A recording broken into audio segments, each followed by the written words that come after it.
See the flame in your cold eyes, breaking free from the long night.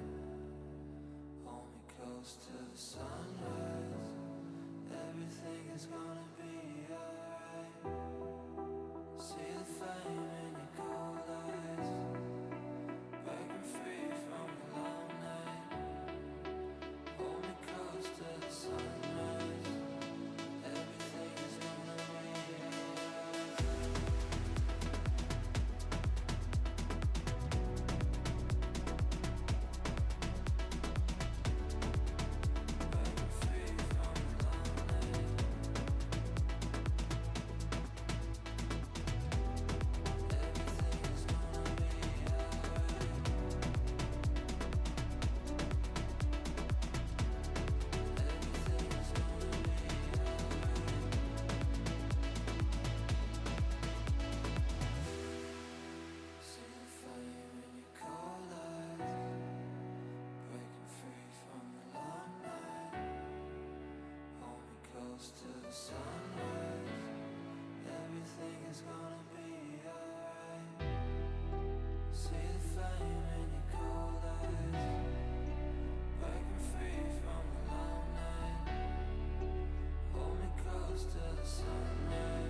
keep running faster and faster. I don't know what we're after, yeah. We keep up with disaster, disaster. I'm thinking that they're after me. We're running like faster and faster. We're running like faster and faster.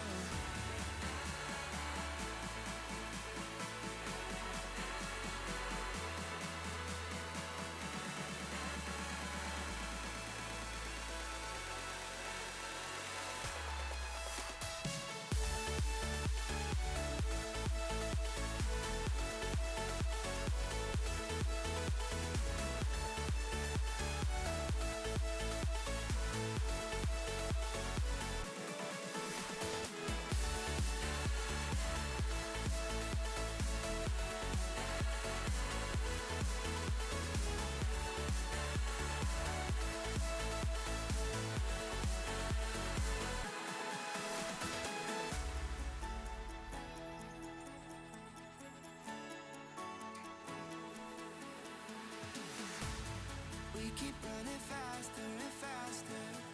I don't know what we're after, yeah. We keep up with disaster, disaster. I'm thinking that they're after me. We're running like faster and faster. We're running like faster and faster.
Through the night and morning, when the rain is pouring, you're the one I'm calling.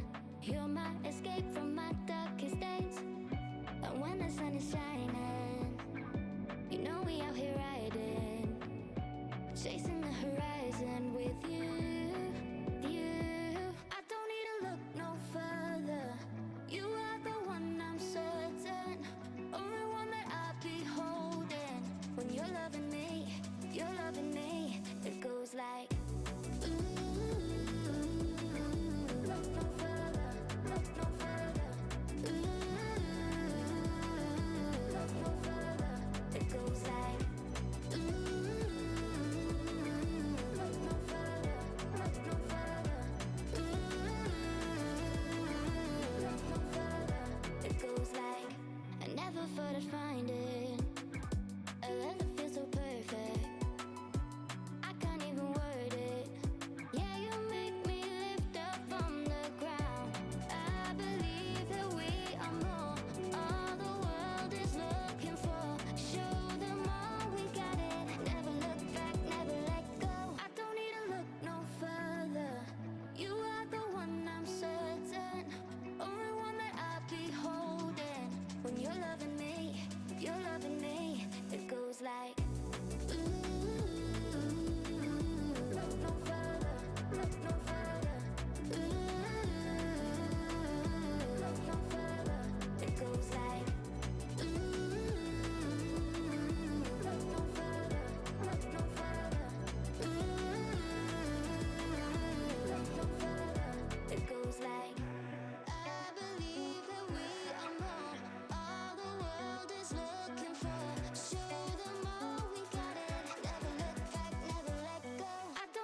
to let go of all of the nonsense that you put me through.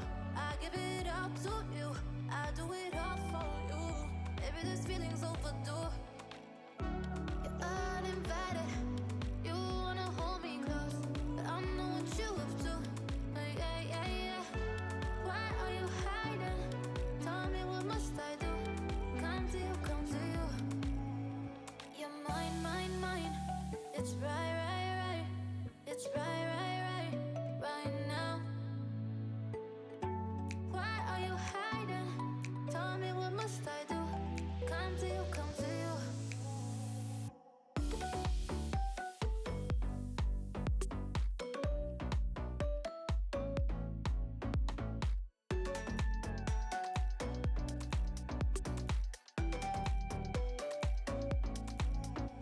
You're mine, mine, mine. It's right, right, right. It's right, right, right. Right now. Why are you hiding? Tell me, what must I do? Come to you, come to you. I try to let go of all of the nonsense that you put me through. I give it all to you. I do it all for you. Maybe this feeling's overdue. You're uninvited. You wanna hold me close, but I know what you have to. Yeah, yeah, yeah. Why are you hiding? Tell me, what must I do? Come to you, come to you. You're mine, mine, mine. It's right, right, right. It's right, right, right. Right now. Why are you hiding? Tell me, what must I do? Come to you, come to you.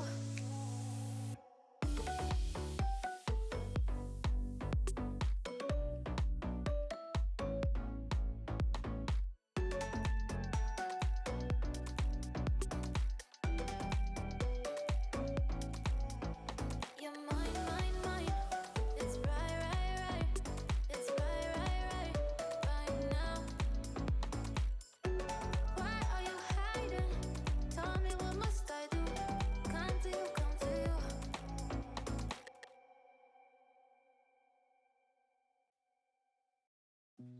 You said that you've been lonely, makes you cold as ice.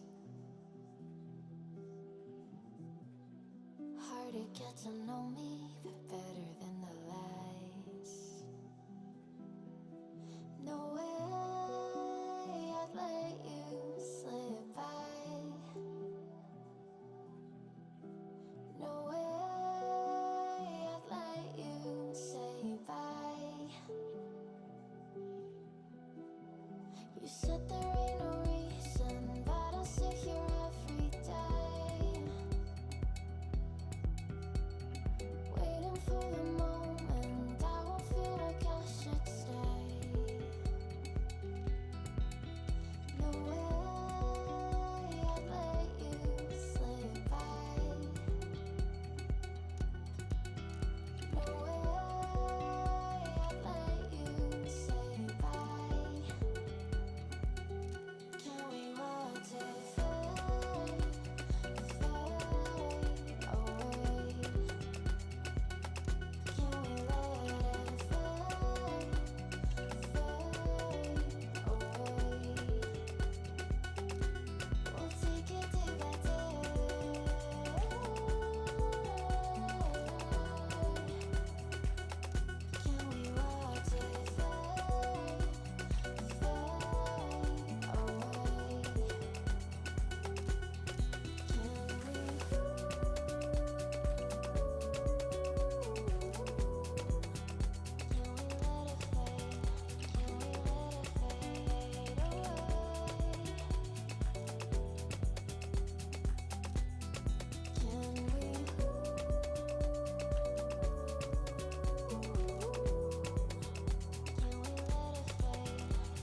said there ain't no meaning. I just wanna understand everything that led us here. The teardrops when I hold your hand. No way I'd let you slip by. No way I'd let you say bye. Can we watch it fade, fade away? Can we let it fade, fade away? We'll take it day by day.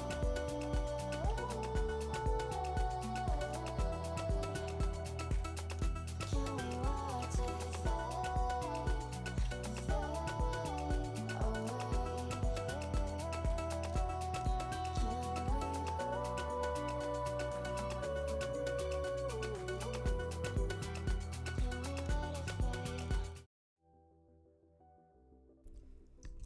Hello, hello, hello, everybody.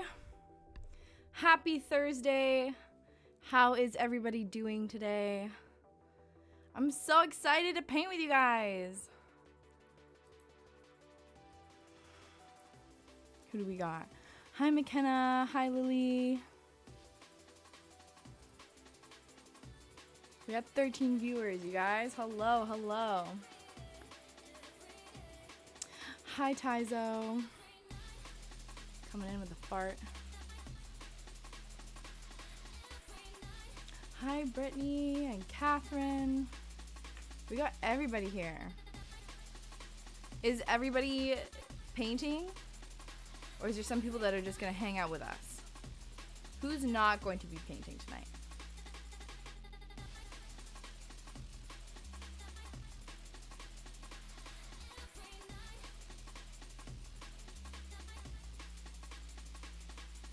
Just vibing. Nice, nice.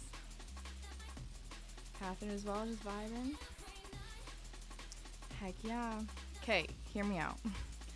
These painting options are not actually Bob Ross. It's this other guy. I put his name, the Stay Creative Painting with Ryan O'Rourke.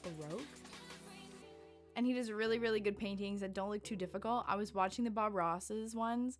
He moves way too goddamn fast. His videos like finish in like 20 minutes and he's like a freaking masterpiece. So I'm like, let's calm down a little bit. Let's just do something not too difficult, but not, you know, not too easy.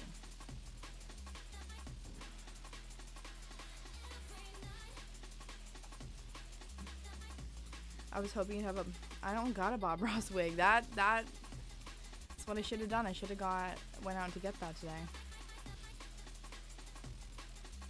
Sergio, hello, welcome back. Will you be painting with us today, or are you just vibing with us? I don't know what's gonna happen today. I don't know what's gonna happen. Robin, hello, how are you? Thank you, Sergio, for the daily point check-in. I don't paint. That's okay. You guys, half of us here probably don't paint, but I'm so excited to try our best anyways and see what happens at the end of the stream. We'll post all of our paintings in the Discord if you guys are comfortable with it, and we get to see everybody's final masterpieces. We have an early special guest here, just for you guys. Hello, Thing. Hello. The Thing is here, everybody. Hit the emojis for the Thing. You're here early. Oh, Flynn too. Hi, Flynn. You have something for me? I know, the Thing is here early.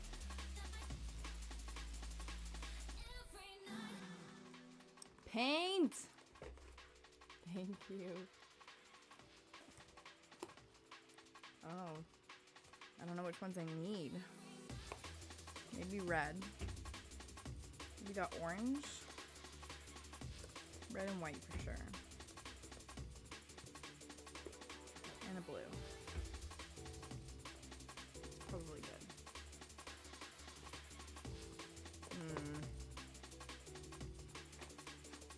We got more colors, more options. Ooh, wow. Can I just hold on to this?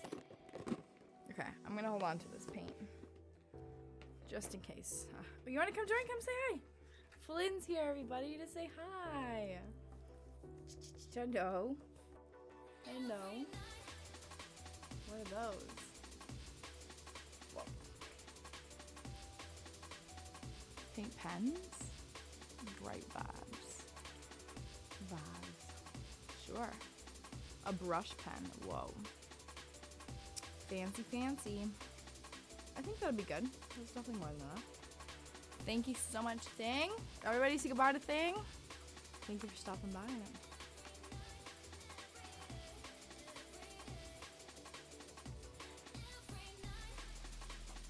Okay. Maybe I'll put this right here, actually. Yeah, this works.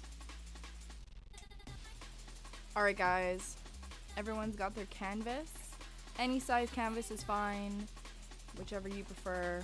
I got this, like, little thin, medium-sized one. This is what we're basing it off of. What was the votes?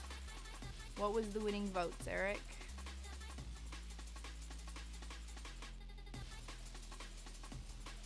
Please let us know. And then we will start. 7 votes for 3. The rest are 1. Okay. So collectively, I think we are all going to be painting the fire on the beach tonight, which was number 3. That one I think will look fantastic. Like I said, thank you so much for anyone who's participating tonight. If not, totally okay. Thanks for hanging out and chilling. I'm excited to see how this all turns out. Alright, so everyone, let's get our canvases. Hi, Liv. Hey, Olivia, how's it going? I don't know how well it's gonna stand. We'll find out. Let me move you guys over.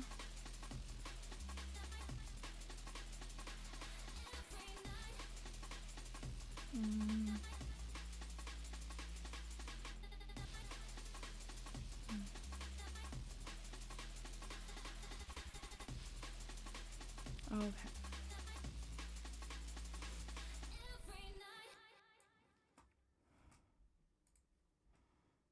Everyone, hold your horses. Hold on. Oh, should I show you guys the new drink I'm going to be trying?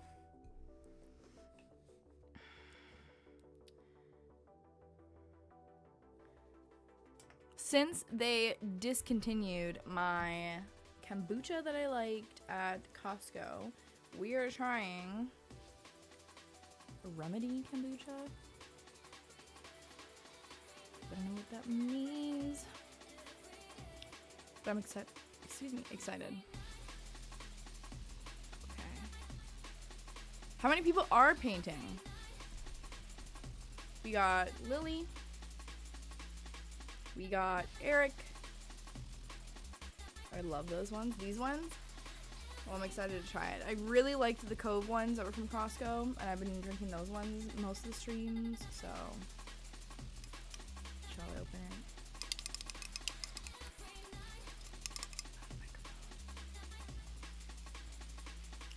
Just Michael Just. Hi, Mike. How are you? Welcome. Mike's gonna be painting with us? Heck yeah. Tyzo, are you painting with us? Oh my god, I think I can open it.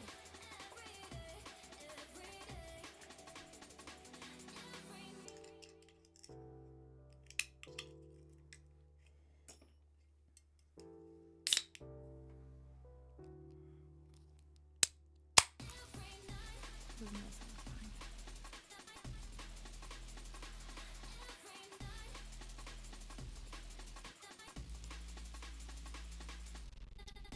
It's okay.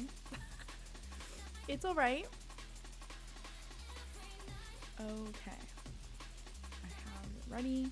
There might be some YouTube ads, but all is well. Okay, is everybody ready? That shit was now. That shit was, you know, it's not. It wasn't as good as the Cove ones. The Cove ones were really good. I don't think anything can top that. Okay. Let me put some music on. Let's switch over. You're gonna have to tell me if that's way too loud and you guys are gonna be able to hear. It's already too loud.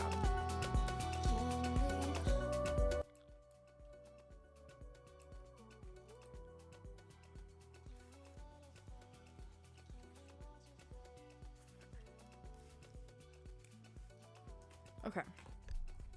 Let's see if we can hear what this guy has to say.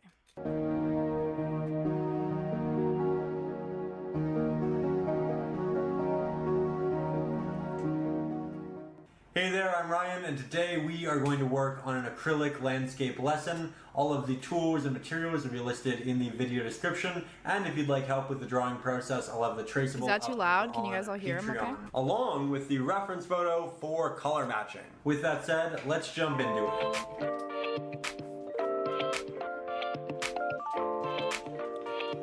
Another thing is if we are moving way too fast, please let me know and I can pause the video and then we'll all continue, okay? We're going to begin here today by taking a 1-inch flat-headed brush because we want something that has quite a bit of surface area to grab paint, and we want something with relatively sharp edges like this to work around our flames. Now, before I grab any paint, I'm actually going to dip the bottom third of my brush here in some water and wipe off the excess. Does everybody have some extra water? You probably need some paper towels because we about to make a mess. I paused it. Everyone's okay. Go grab some water and some paper towels. Or what else do you need? Now, Ryan over here has kind of sketched out a little bit of his painting, which I noticed, but he doesn't tell us how to do that. So I don't know if we maybe want to eyeball that. This is essentially going to extend the wet life of my paint and help me blend with it for a longer period of time. But it's worth noting that we want it simply damp, don't not drink wet, the paint which water. is why we are currently wiping off the extra water. We're going to begin in... Okay, now do you guys see? This is where we're already having a problem. I think we need to just eyeball briefly 3 sections of this. He's split the painting into like 4, if you've noticed. I think we need to do a line about like, not quite half for the sky.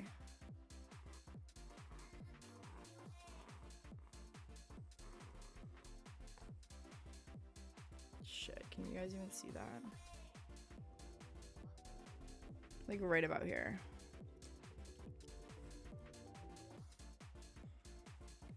We need a little line. And then I think we need another line where the water's edge is gonna be. Oh no. So you should have 2 lines, kind of like this, if you guys can see that.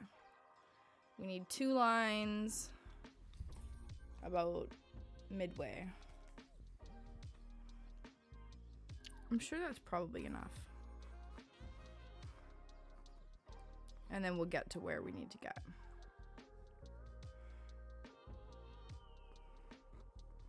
I don't really know where we're going with this fire.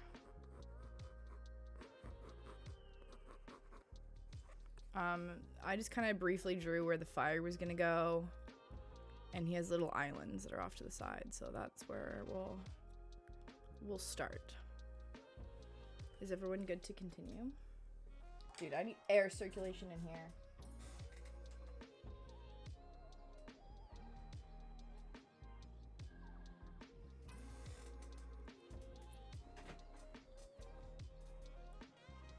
Yes, Yes, let's continue. In the background here, that way we can layer our fire and water atop it.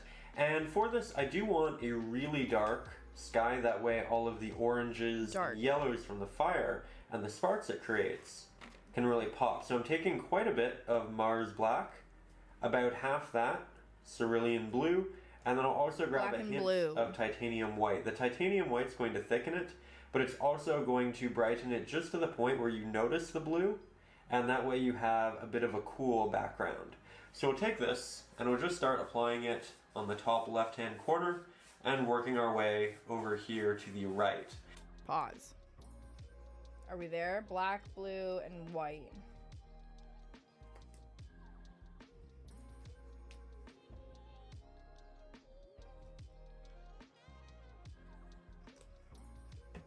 Where's the water?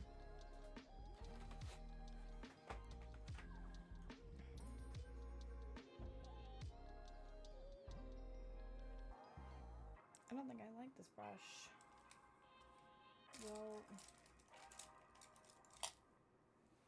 this is better.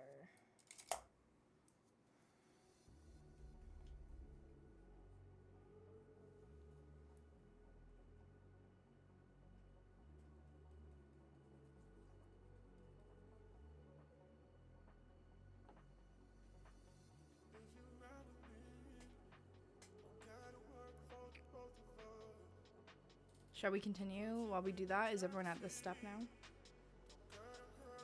Now, it's worth noting that because our brush is damp at this point, you may get slightly more thin pigment, and that means that you'll have to go over this maybe twice. Maybe do 2 different layers. But if you don't have much water on it, if you're okay with working with less, then you may only have to do it once. But essentially what you're looking for in this layer is a dark application and not seeing any of the canvas showing through. And if you have canvas showing through, it'll simply look a little bit brighter. Mine's like dark. Mine's like working my way down, and as I run out of paint, here you can actually see a good example of it. There it's essentially a real mixture of water and pigment, and that's why it's so thin. In this scenario, you'd have to do 2 layers, but again, by going over it a couple of times, by making sure our brush isn't too wet, we can avoid that.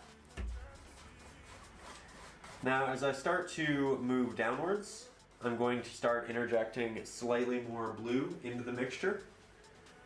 So we'll grab just a bit more, and we'll continue working from there. We don't want it to be actually blue by the time we get to the bottom, but we do want it to have a hint more color and be slightly brighter. I'm also going back over the top and just trying to make sure that we're fairly void of streaks. Generally, you get the most streaky aesthetics when you apply a lot of pressure with your brush. So we're going over it quite softly. I'm not applying much pressure at all.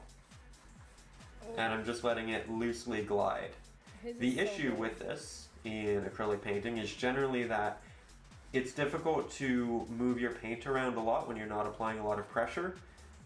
And the way around that is simply to grab more pigment on your brush.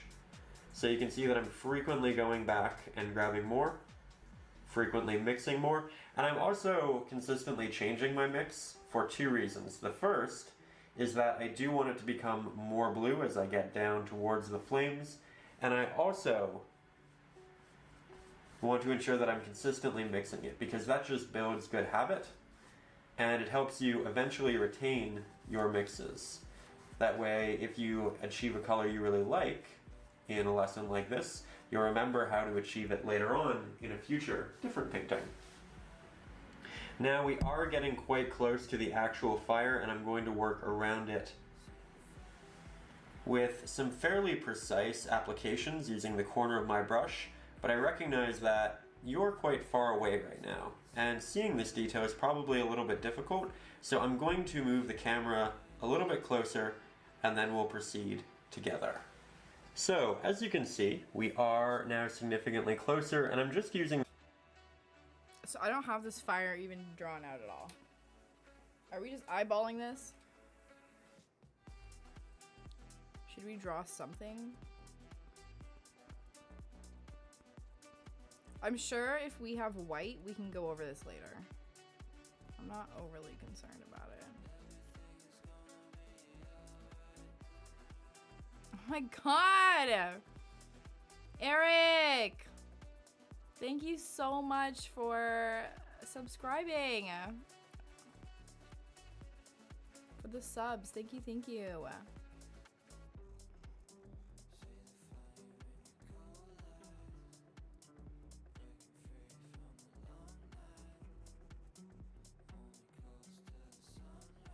I'm just kind of copying whatever the heck you drew here. If there is an ad, you guys can tell me to pause.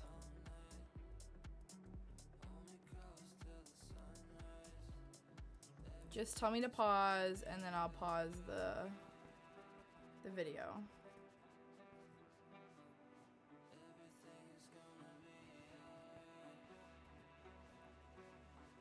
Shit, I don't know what I'm doing.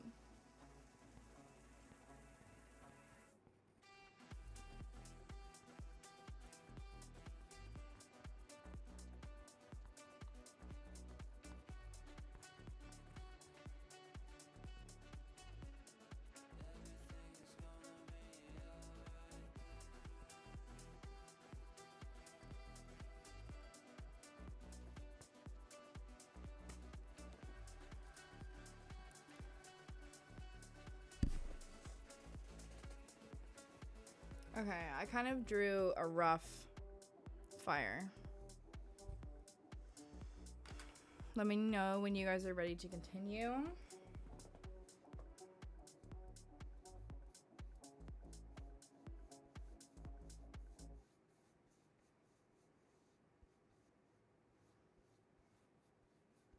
Is everybody good?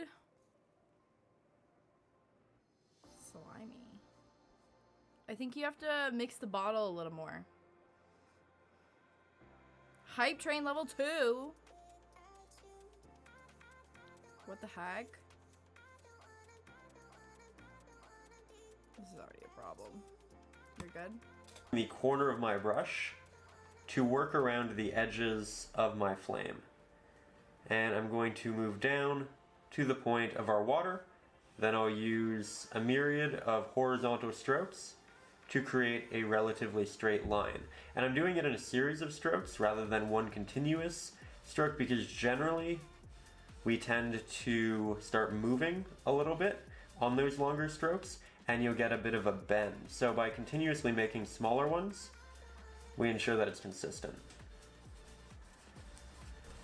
So now I'm just moving over here, being relatively careful. If you do move over the fire, that's okay. We can redraw it, we can repaint it. It's just a bit easier if we are more mindful of it from the beginning. Good to know. Here you can really see that blue starting to take effect, but you'll also notice that it isn't heavily saturated or bright. It's just brighter than what we've used in the previous applications of the painting. Now I'll grab more, and I'm going to start my application not over here, but beside the flame, because when you have new pigment, and pigment that is damp, then you have your best opportunity to render sharp lines and implications, and the more you apply that paint, the more your brush starts to dry out, and the harder it becomes to render these clean So keep those brushes wet, everybody. That's what I'm also going to apply a little bit in different portions of the flame for areas that are a bit more transparent and showing the night sky through them. Then I'll head to those edges and I'll start dragging that paint that we've previously applied over this way. But I would also like to note, the reason I chose this larger brush again was because it is large and I can cover a good amount of space easily, but also because it does have those sharp corners and edges, which did let me work around that with relative ease. Just something to consider. I know a lot of people like to do backgrounds with larger round-headed brushes, mop brushes, things of that nature.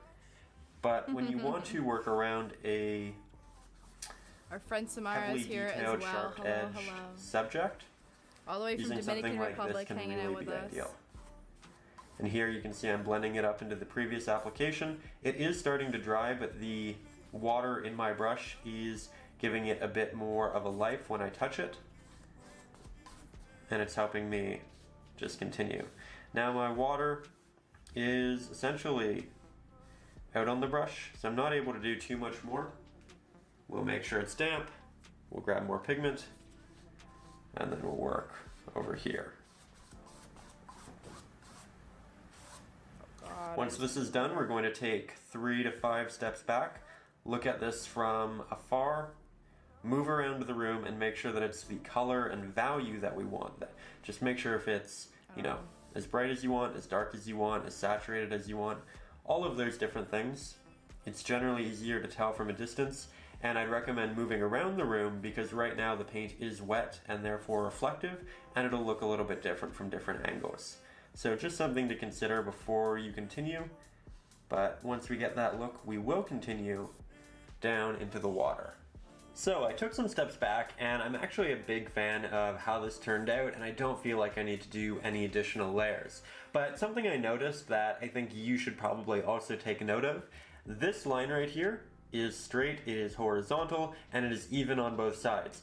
However, we have the water rushing up on shore. I didn't do that. That itself is not a perfectly straight horizontal line. It has this bend in it, and it's actually higher on the canvas here and lower over here, which can kind of give you a bit of a confusing perspective. You might look at this from afar and say, oh no, this isn't straight, because it's not straight with this, when this is actually not straight and it's not supposed to be. So just something to consider when you do take a step back. Now I am going to stick with that 1-inch flat-headed brush. I'm going to make sure that it's nice and damp, and we're going to move onto the water. So the water is going to be brighter than the sky. We're moving on to water. Is everybody good? Are we doing okay?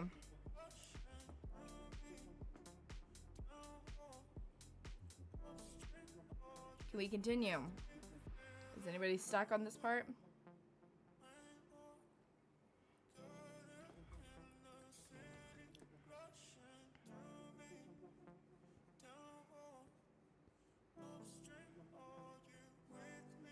Okay, Olivia.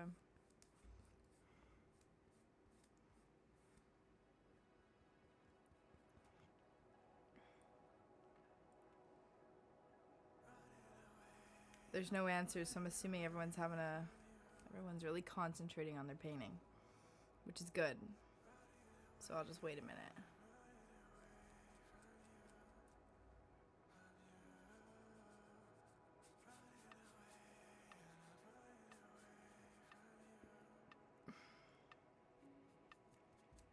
How come? Are the sound alerts not working at all?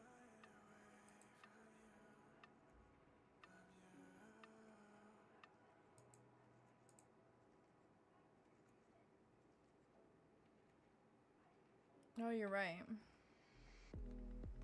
Okay, well, let me see if I can do the sound alerts real quick while we figure this out.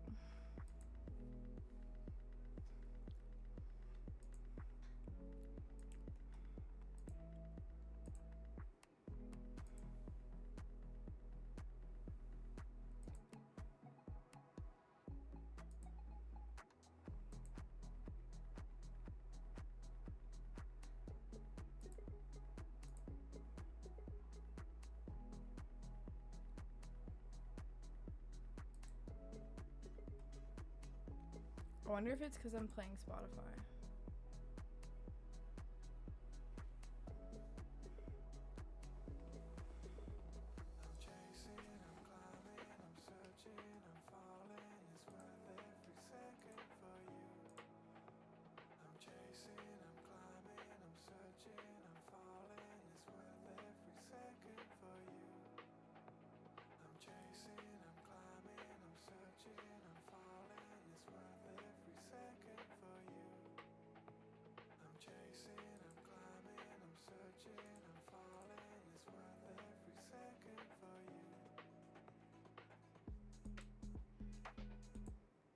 I'm gonna pause the music for a second.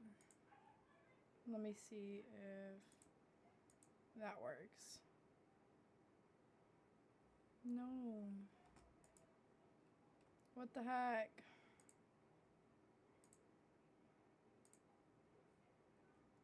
Well, nobody used the sound alerts. I don't know why it's not working.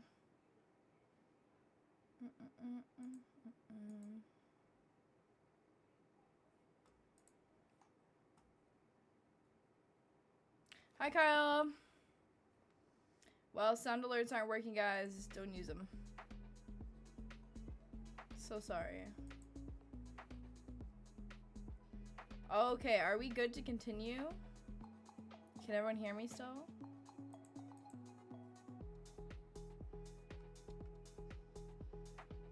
Let's move on to the water. No refunds until next stream. Are we everyone good to move on to the water? Yes, yes, yes.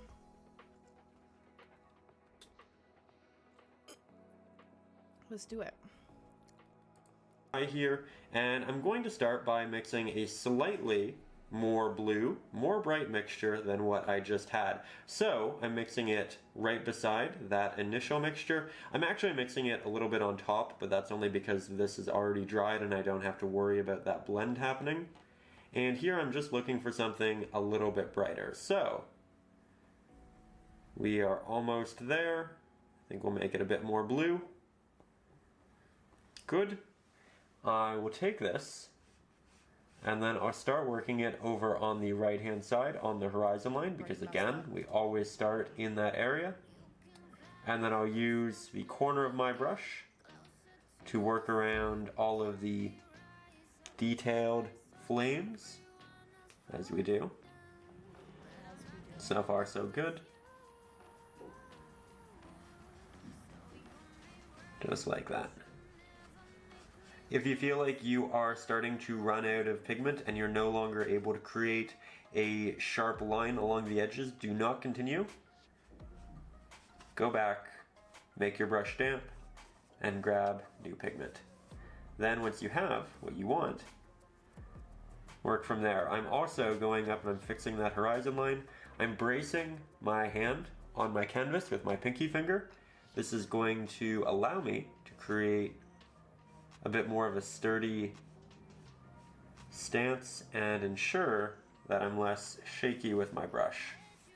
So if that's an issue you have and you just feel like you have a hard time getting things straight or detailed, find a dry spot on the canvas and brace your hand with your pinky finger. Now I'm going to make this slightly darker for that right hand side, create a slight vignette effect, just like that. Not much to it. Oh. Just trying to draw the eye in. And as I get down here, we'll probably go with more of the initial blue. Could I have done that initially when I had the color the first time? Yes, I could have. Would have been a perfectly fine thing to do. But in remixing it, again, we get better at color matching, and that's a great skill to have later on when working on more complicated subjects. There we go. Now I think I'm going to brighten this just a bit, and I'll carry that color on over here. I want the left-hand side to be brighter.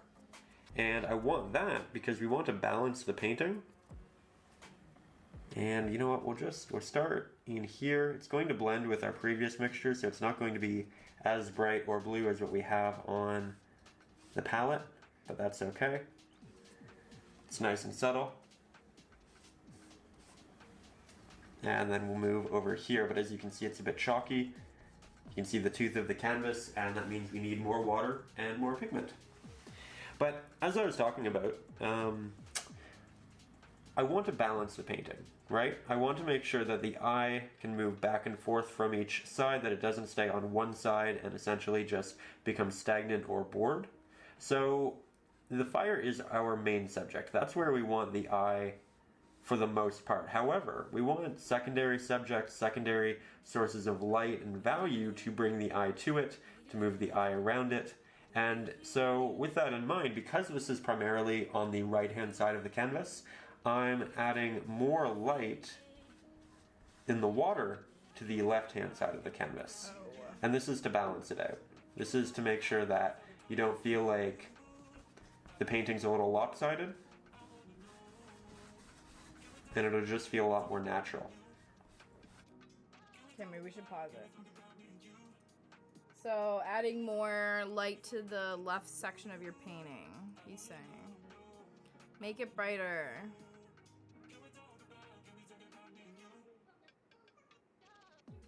Which is actually kind of difficult.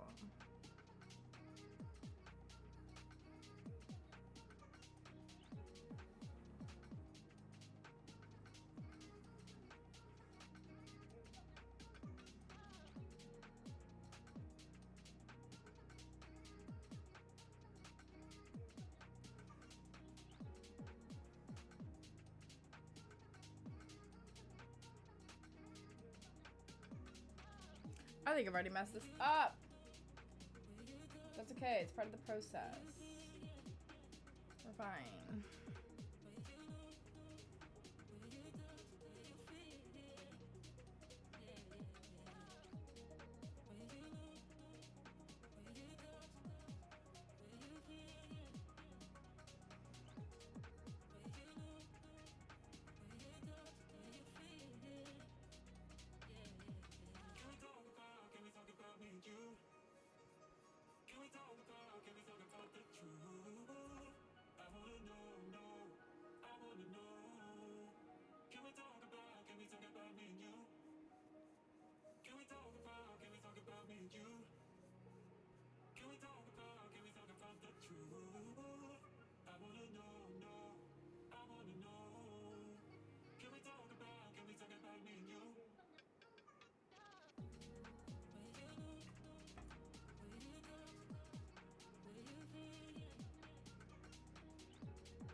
Okay.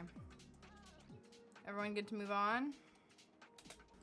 Now, something interesting that's happening here is my paint is a little bit more thin than it has been in the rest of the painting. I just had more water on my brush than I normally do, and it's semi-transparent, and it's definitely going to require a secondary layer of slightly more thick paint. Now, when you do apply too much water, sometimes you can just go back over it with new paint, but sometimes you do need to let it dry. Michael. Because it just becomes really difficult to work with. So that's something to gauge, I did not leave something that you'll like learn that. over time naturally. But it's something to consider if you're just having a really hard time working on it.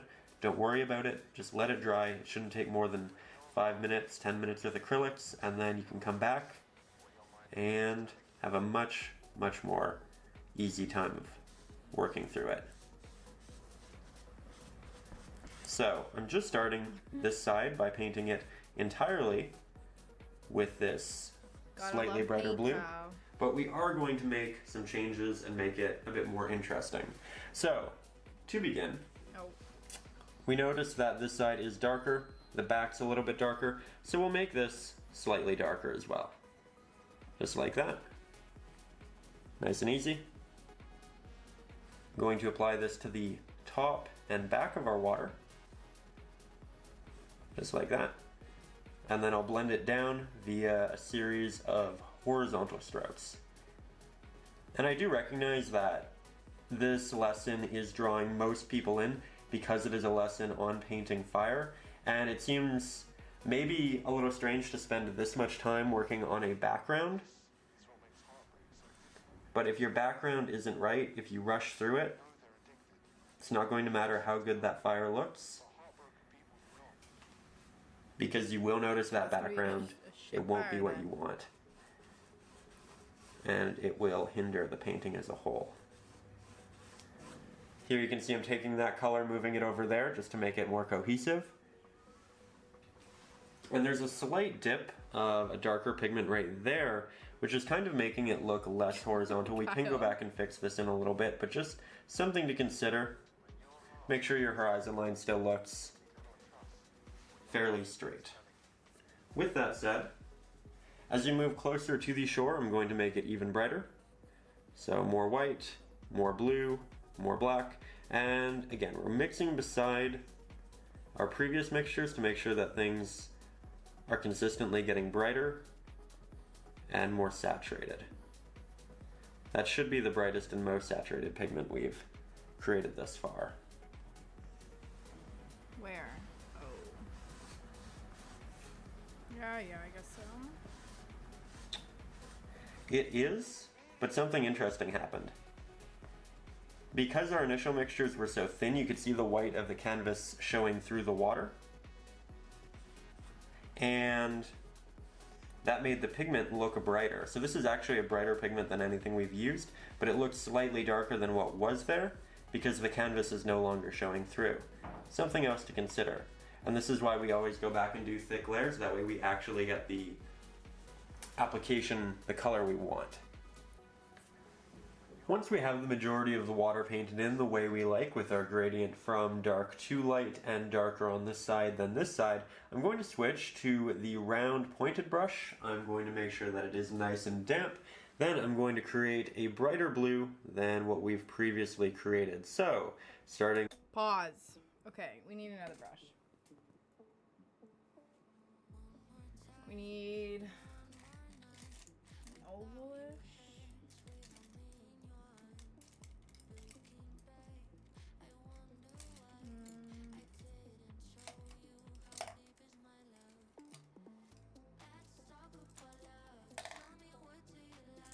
I'm not who used this last, but why is the paintbrush upside down?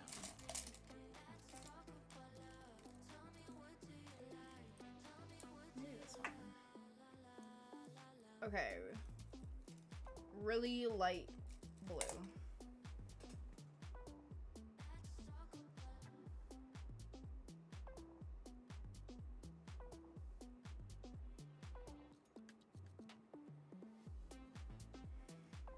With blue, titanium white, and then a hint of Mars black just so it's not too saturated or bright. Then I'm going to head down to this bottom left-hand corner and I'm going to softly incorporate some strokes. Softly. Build up a bit of a highlight kind of right here. That way, again, it balances all of the light that we'll have right there. And it is something that I see in the reference photo, but I did amalgamate reference photos to make this, so it's kind of partially by my design. There we go. I am leaving in some strokes. Give it a bit of a dynamic movement here, but very, very subtle. And then we'll also take a hint of that, move it from there out over here.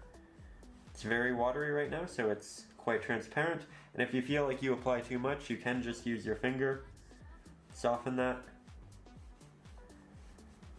And we'll run that along the bottom, right here where the water's rolling in. That'll catch some extra highlight. There we go. Looks good. So, from there, we are now... Wait. Hold on.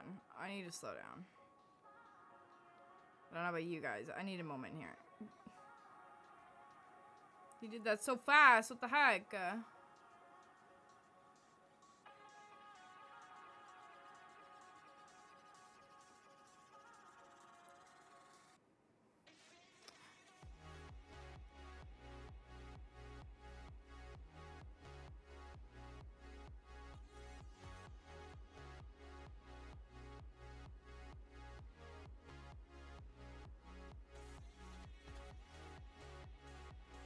Okay.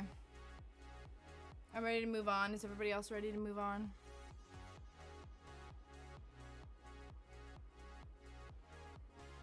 I'm gonna go, yeah. I'm going to paint in some little land masses in the background. Now I'm going to stick with the 1/4 inch round pointed brush for this because it's very detail oriented, and I'm going to create the darkest mixture thus far. So I'm going to make it just above our previous darker mixture here on the palette, that way we can compare and contrast. I'll use quite a bit of Mars Black, maybe about 1/4 of that in our blue, and then a hint of titanium white again. From there, I'm going to start by working on the edges of this. And what I can tell right now is that my brush actually has quite a bit of paint on it. And this happens when you initially mix your pigments. And when that happens, it becomes quite difficult to render small, sharp markings because you just have so much paint, it's difficult to move around. So what I'm going to do, I'm going to take all of this pigment off my brush, make sure it's nice and damp again, then we'll go into our mixture and grab some fresh paint just on the tip. And this will give us a much more easily controllable application. Yet again, because we're working with detail, I'm grounding my hand on the canvas to eliminate shake. And then I'm creating these rock structures. I'm just checking my reference photo, making sure that they're always evolving and different. One of the worst things you can do in a painting is simplify your subjects to the point where they look very similar or samey, because it's at that point that the painting becomes a little unbelievable and feels more like a cartoon. So we're just going to try to continuously iterate on this and make it something that's always evolving. It's the same subject over and over again, but we want to make sure that we have different peaks and valleys, different descents and slopes.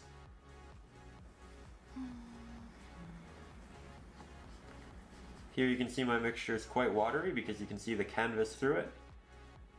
So we'll have to go over this again, but when you're just plotting these out, figuring out where you want them to go, that's not a bad thing. It's worth going over it a second time to make sure that it's the way you want it the first time. We'll just do a couple little ones over here. Looks good. While I have this mixture and a bit of water on my brush, I'm going to take that over here, take some extra cerulean blue. That way it's a mixture of this and the water, and I'll create a slight reflection for it. So using, again, horizontal strokes, I'll come underneath this structure. I'll apply it right on that edge, and then I'll start moving downwards, letting that paint run out and getting a wet onto dry blend. So, as you can see, I finished up the second layer in these. Just pause. That's too fast. I'm still freaking doing the island part.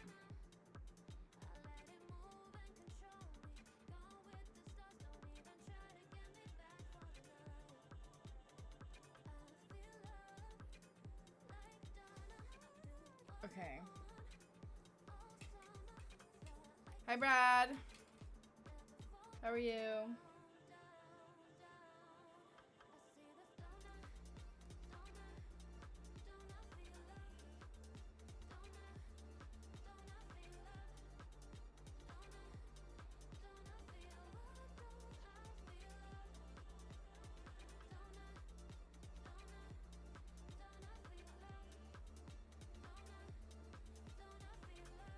Going good. I think everyone's doing good.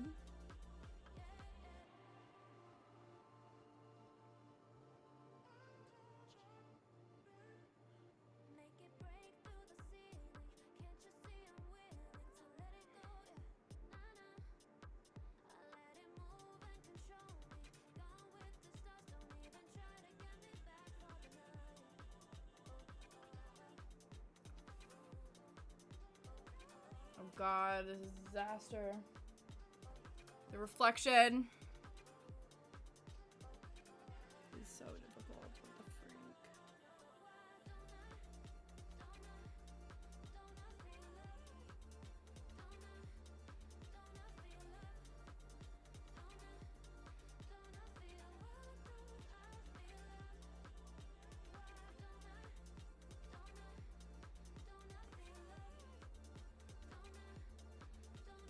Okay.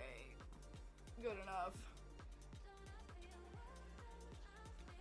Thicken that pigment, and I also went ahead and added just a little bit of a reflection, a bit of a shadow right down here into the water for this and these two. So with that, we are now going to jump down into the sand, and then we can start the really exciting part, which is building the fire. We're going to begin mixing our colors for our sand with our 1-inch flat-headed brush, and as you can see, we actually don't have a brown here on the palette. We're going to mix something close to one. So we're going to start with some of our cadmium yellow deep hue, cadmium red light hue. We'll mix those together to make a nice orange. Generally, when you darken and Oh my god, I keep touching paint on this. Okay, we need orange. Give me a moment. Orange and yellow.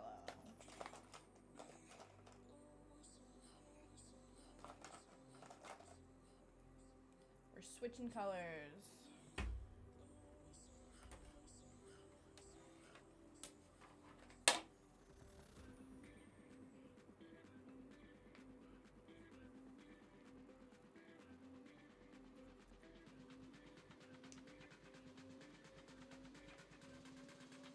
Orange.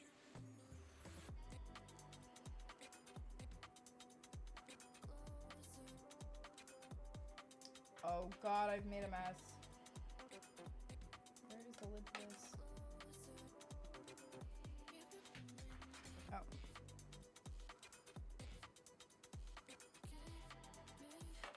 Okay. Everyone switch your colors. We need orange and yellow now.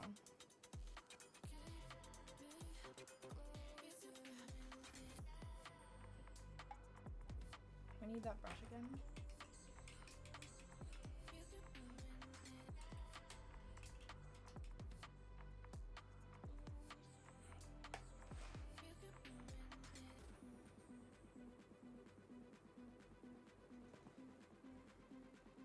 Isn't that orange and red? Nope, that is orange and yellow.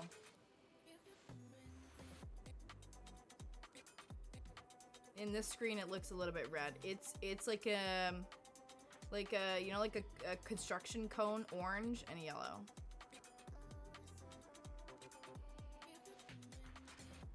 At least on my screen, it does.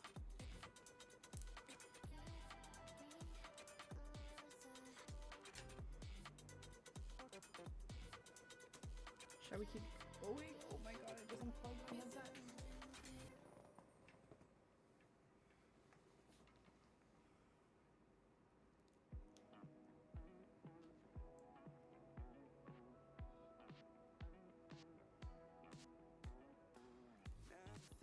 Oh no!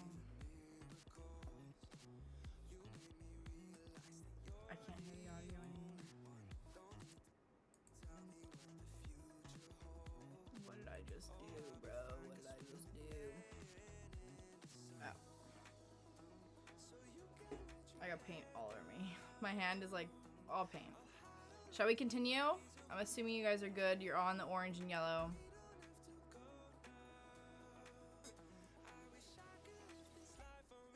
Don't worry, a painting is never finished. It is only... I forgot what the saying was. Samara just told me.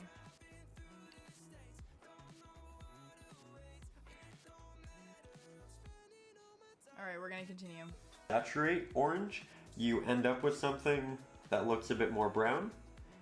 That is if it's more red dominant than yellow dominant. If it's yellow dominant orange, then it'll probably look a bit more green. So just something to consider. And here you can see.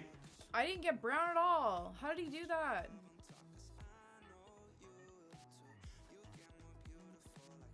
He said orange. Do we need more red? Dude, Eric was right. How the hell? Kyle, you're the freaking paint expert. What are we doing? How do we make brown? How did we get there? I am not close to brown. I think I just have brown paint because I ain't doing this. I got brown. I'm just gonna use the brown paint because I ain't using that. Not happening.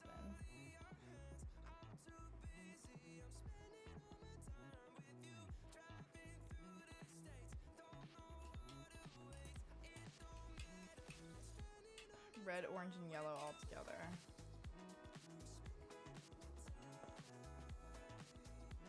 It's fine. I just got brown paint.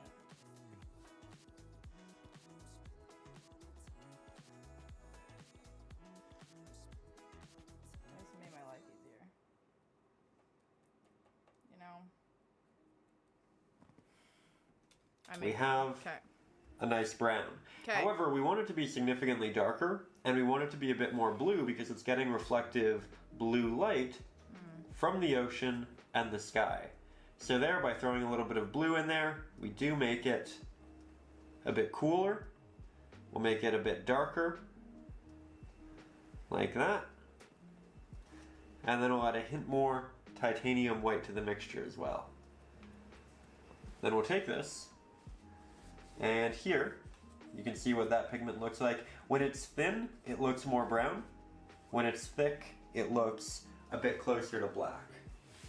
Now, I actually want it to be a bit brighter up here, so I'm going to go with a more titanium white. This brown is not good. We can re-interject brown in there by adding... This is not a good brown. That might be better. That paint is like gone bad.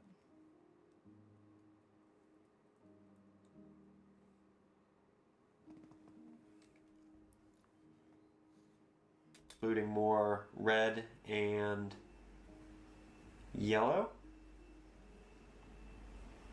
And you can really get a lot of different colors and shades of brown. I think when a lot of people begin, they think they need to use burnt umber or something of that nature, but it really isn't necessary. You can make so many beautiful variations that match your painting and its atmosphere so easily with just a red, a blue, and a yellow.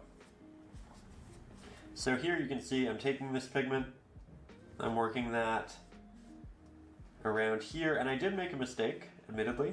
I should have started working around the fire like we did before in the sky, and then I should have moved out to this edge. So there, I just took all of the extra pigment off my brush, made sure it was damp. Now I'm using the corners to work my way around those edges. And again, I'm working with a bit of a brighter orange right now, or brown rather. And as we get farther down, we will make it darker and darker.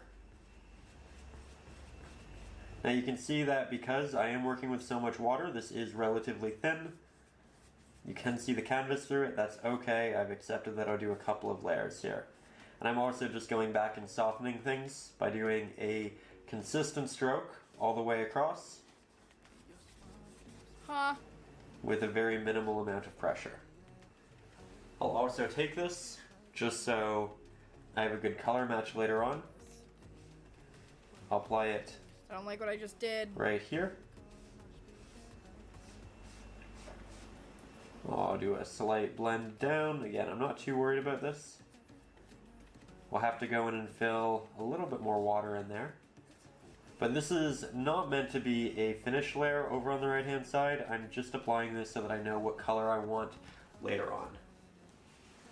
Now, this is still wet, and we're going to start adding to it in the form of Mars Black, red, yellow, and we're just making a slightly darker version of that initial mixture. You could have mixed this beside and compared and contrast, but I can still see the initial mixture around the edges, and this looks like it will work great. So I'm going to start by just blocking in some of these edges as we do, like that. And now instead of filling in this area, I'm going to go back up and blend with our previous application because it is still wet and I want to get this done while it is. So there we have a good transition. And we can take a bit of this and just work that over here for later. If you want, you can blend it up into the top, but Again, this is something I'll probably go back and do a couple of times. Let's pause. Wait a damn minute.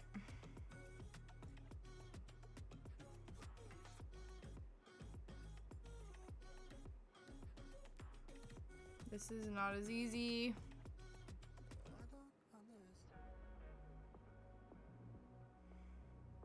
Why is this brown like just so difficult to freaking blend? This is not what I thought.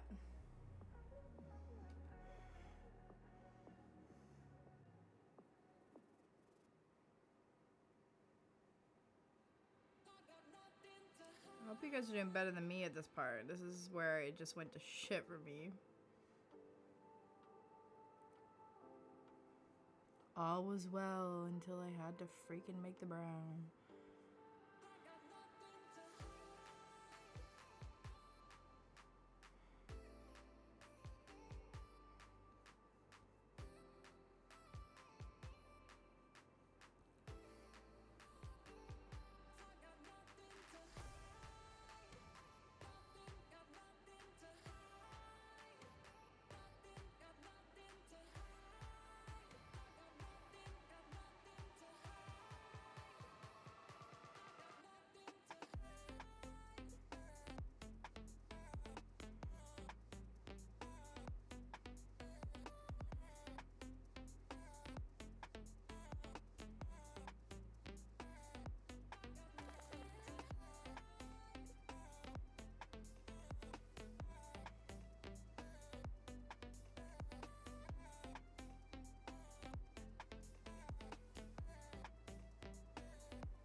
My brown is so streaky. How do I fix this problem?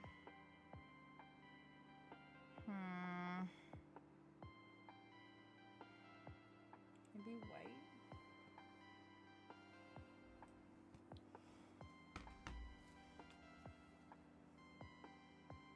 Let's try white down there.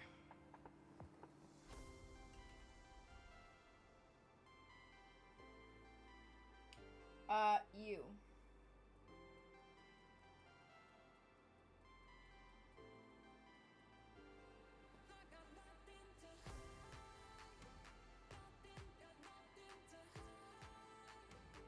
Oh, the white helped. I don't know if I was supposed to add white, but it helped.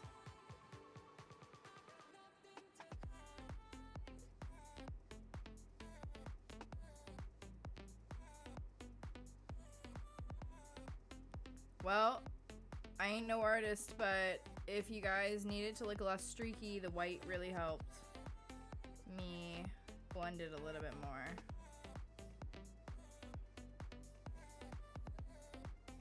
It does become smoother.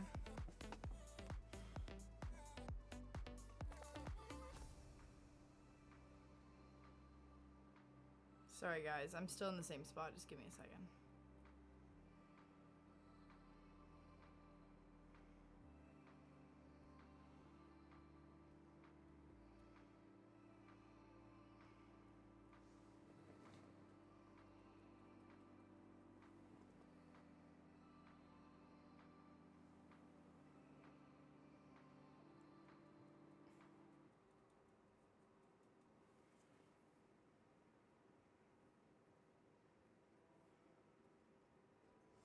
What the freak?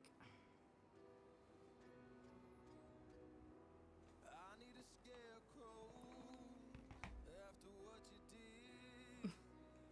Mine is so lost. I'm so lost. That I'm almost dead. I'm barely breathing. Should we do a dinner check-in while we do this? What did everybody have for dinner?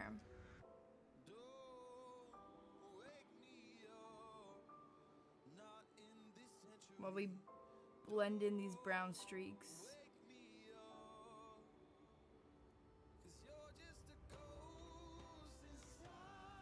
Leftovers. What was your leftovers?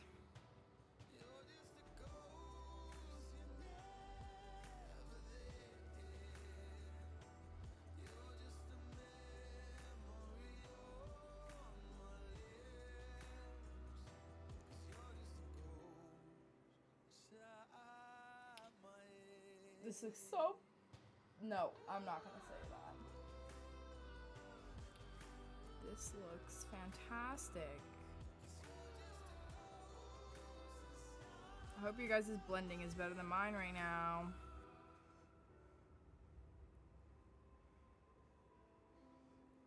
I hope you were doing good.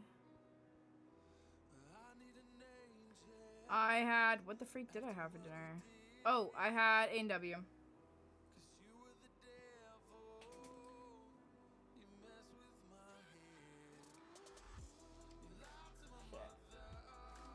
Had some A&Ws tonight. It was delicious.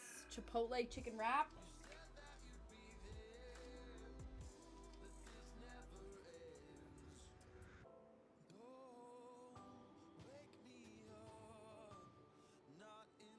Are we good to continue? Do you guys want me to keep going? Don't mind me just doing this like 100 times. Should we continue? I haven't had anything. The brown's ruining my life. Literally. This is not good. Like...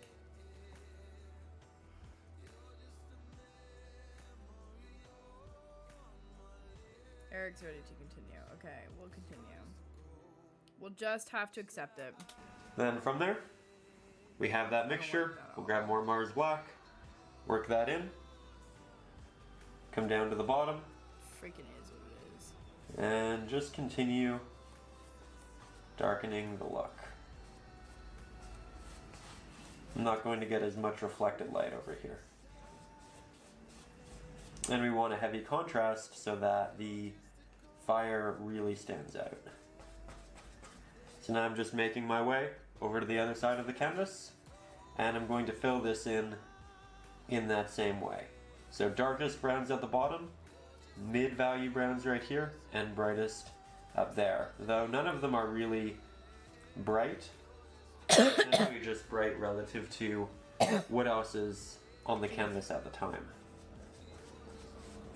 And remember, we work edges first. Oh god. Oh god, wait. And go from there.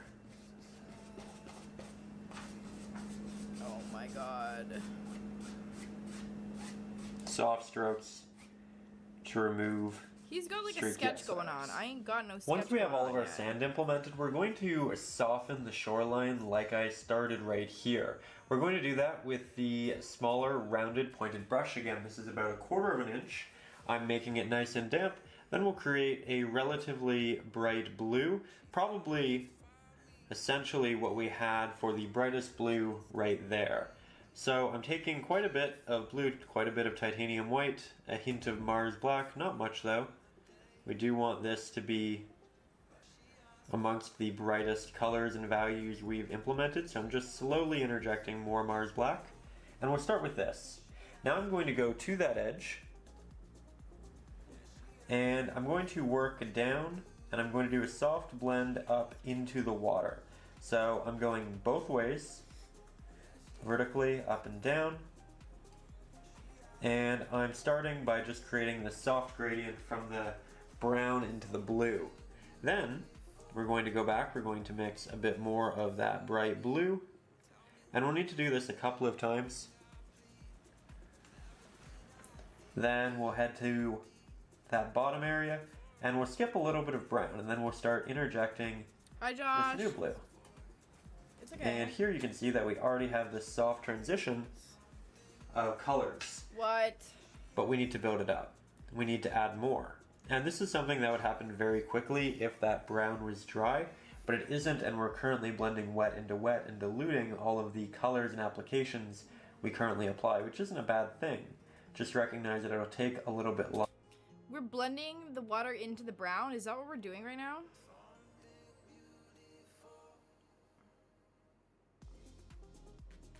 I don't like this. No, this is not what I wanted.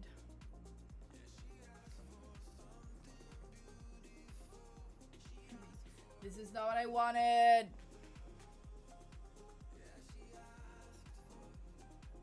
Oh god, wait. This is making the brown worse.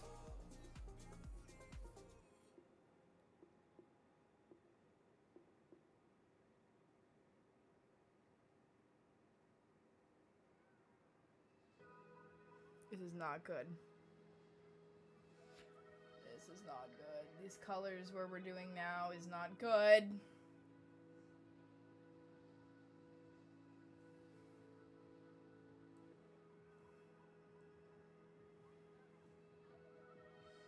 This is scary.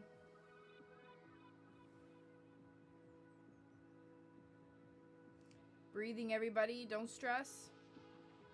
Freaking breathe. I don't know.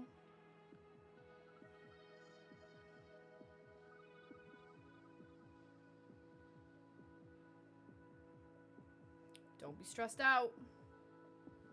Longer to get. It will make your applications look more smooth. This is So supposed that's to be kind of a relaxing. trade-off. And eventually, it will look more like that side. That looks nothing like what I've just So, done. Wait a Again, minute. blue, white, hint of Mars black, tapping off the extra on my palette. And here, as the pigment underneath, that brown starts Sir, to dry, what you can are see you the doing blue right now? is more prominent. But the more we work that blue, the more I work horizontally, the more I move it out in these directions, the more soft it gets. And that's natural. That's how it's supposed to work. Now let's get something that's a bit blue, white, black. It's not as bright, and I'm It's working nuts. this now in between this and here.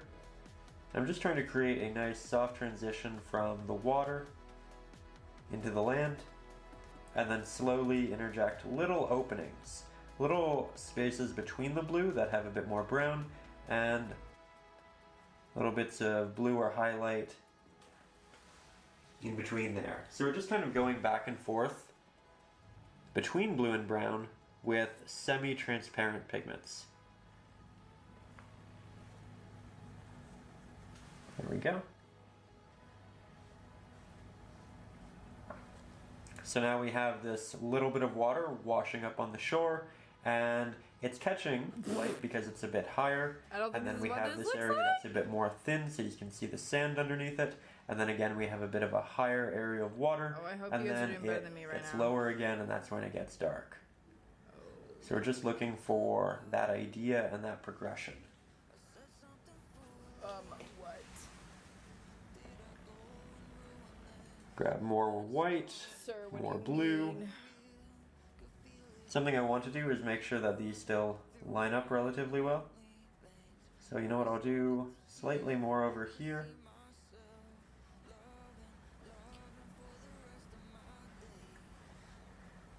And then I'll continue this line and I'll say, okay, you know what? This will continue right there. Okay, so we have the right areas.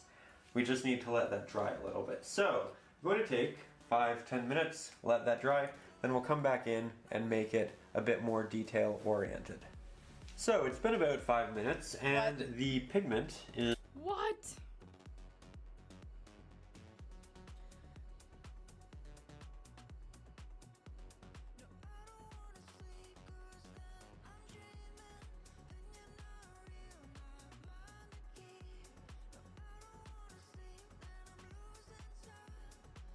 I feel like this is the most difficult goddamn part. We're not even at the fire yet. Oh god, oh god.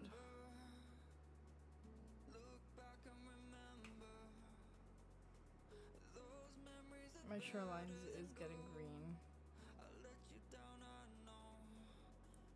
Oh my god, I don't know what happened to my shoreline. I'm ruining it. I'm ruining it.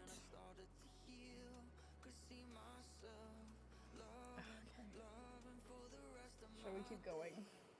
is now just about dry, so we're heading back I'm gonna to need to come that back to fix this quarter later. inch round pointed brush, mixing up some of our bright blue with a hint of Mars black, and yet again take my pinky finger, ground it on the canvas, find these lines, continue them over here, and look at that. What? So much more visually notable than it was before. You can soften the ones in the distance using your finger. Head back in, follow this line, and just like that, we have another neat iteration. Now, I tried to make sure that these weren't the exact same distance apart, and when I start to run out of pigment here, I can just take that off on a painting cloth or paper towel. I can blend the back of this mark upwards. Oh, wow. And keep the mark on the bottom quite sharp. This is going to make it look like the water is rolling in and it's creating this very thin layer behind it. You can also make this look a bit more wet by just working some of that whitish blue right there. Huh? Now we're not going to have as much detail on this side because it is a bit farther away. We just won't be able to see it.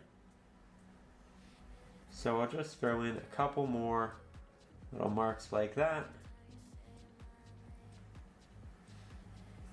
We don't want it to be too complicated because we don't want it taking away from the fire that this we'll is complicated, do sir. quite soon.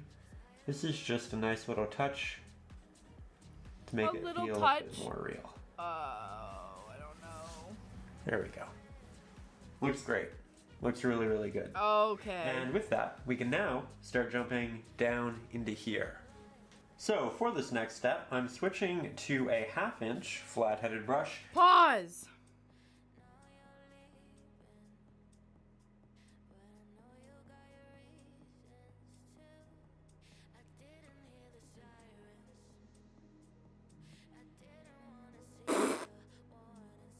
Okay.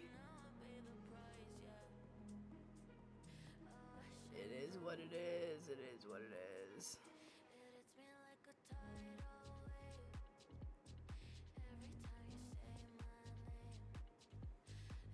Sure. Are we good to continue? I had no idea. Welcome to hell.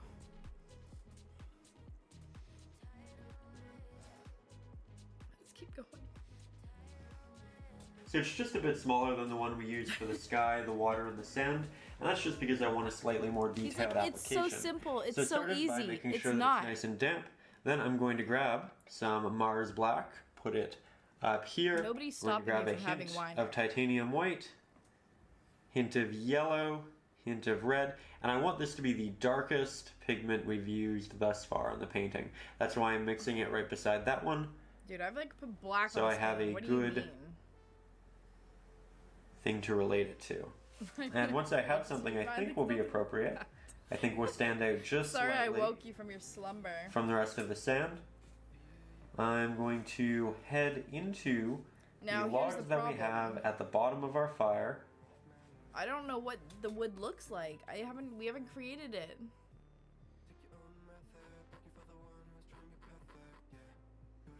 Like, I haven't even created any pieces, sir. I don't know what you're doing.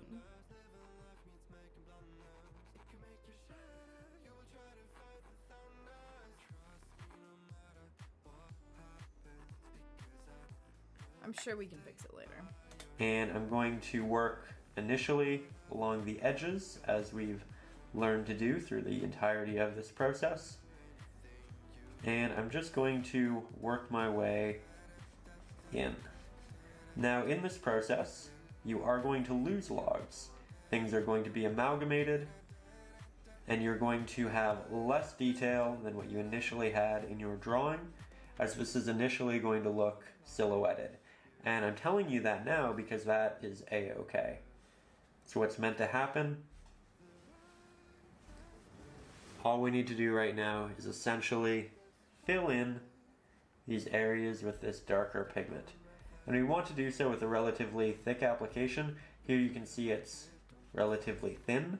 You can see the white of the canvas showing through, and that's just an indicator that we need more pigment on our brush. So yet again, mixing more. And as I talk about in most of these lessons, I try to not mix with too much paint for our first applications, because that forces me to mix more.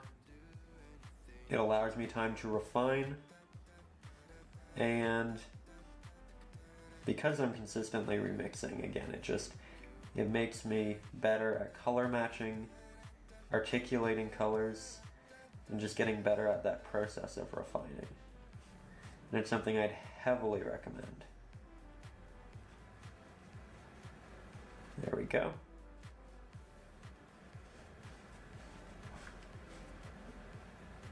So far, so good.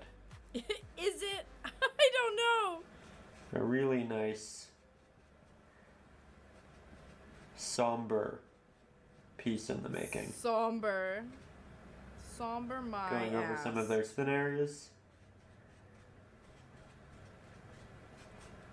The brush strokes are predominantly going in the direction of the log. That way, if there is any texture or any brush stroke showing, it simply looks like texture in the wood, and I can actually add extra detail. But I am occasionally going at it from a different angle just to fill it in, and then once I have that, I'll go back over it with the angle of the wood, as you can see here, and Oh, is this supposed to kind of be just artwork? interject those little lines should any of them stay. Okay.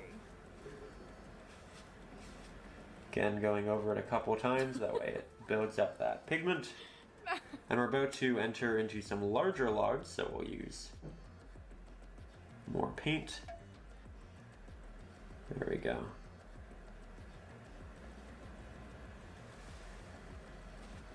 Where are we going with this? And very soon we get to start the fire.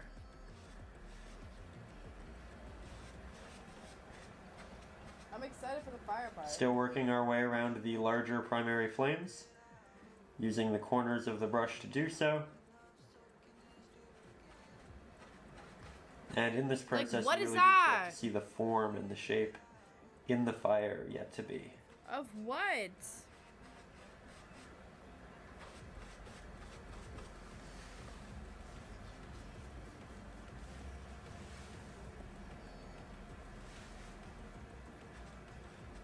I'm just Here you can painting see nothing I'm at not this point. working What am I in painting? the direction of the log, just because it was easier to fill in that area. And now I'm going to come back and work in that same movement.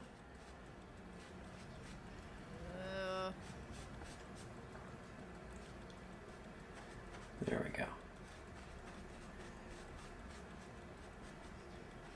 Now I'm going to let this dry. I'll come back in, do a second layer over all of this wood, and then we will proceed A second to go layer? from there. We don't got time for that. So, as you can see, I did. Pause. Let's stop here for a sec while we're doing this.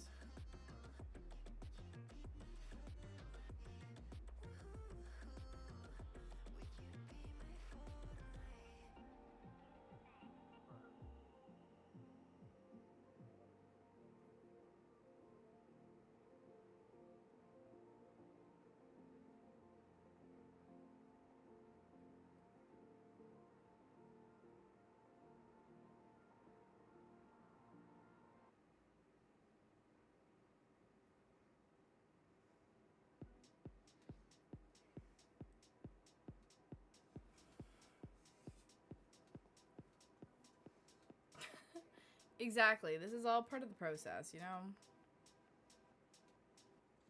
All was good up until this point.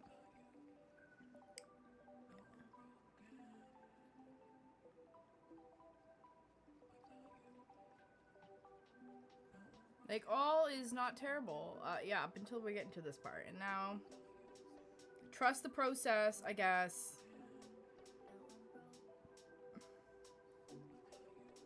I'm just kind of going off of what he's done. And really hoping for the best here. Because I'm not sure what else to do.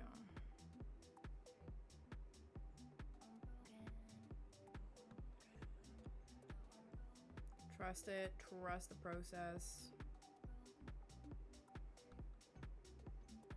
Oh, sure. How are we all doing? Doing okay? Should we continue?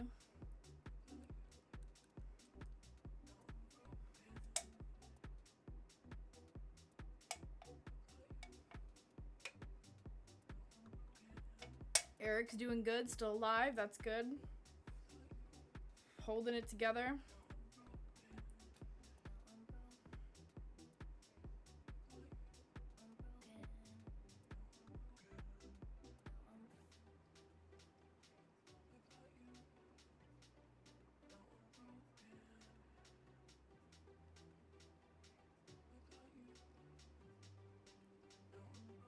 Was he really?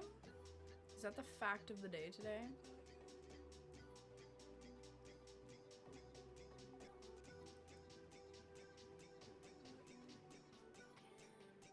That's wild.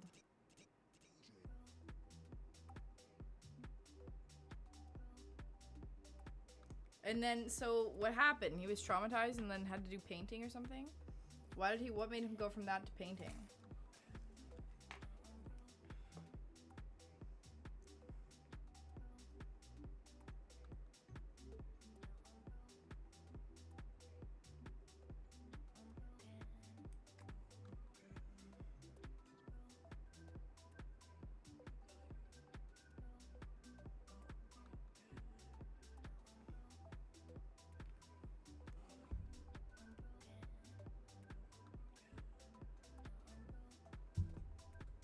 In addition,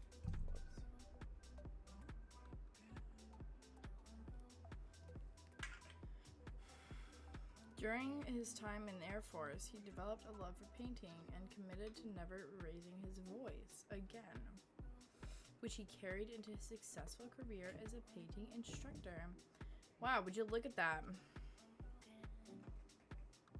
Now we're getting somewhere. I definitely have to fix the beach, I think, at some point.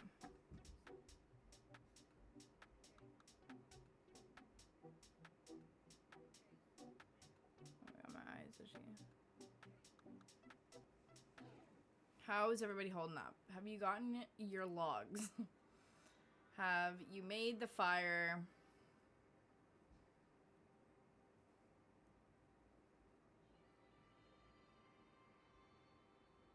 Are we all doing good? Absolutely not. You go for it.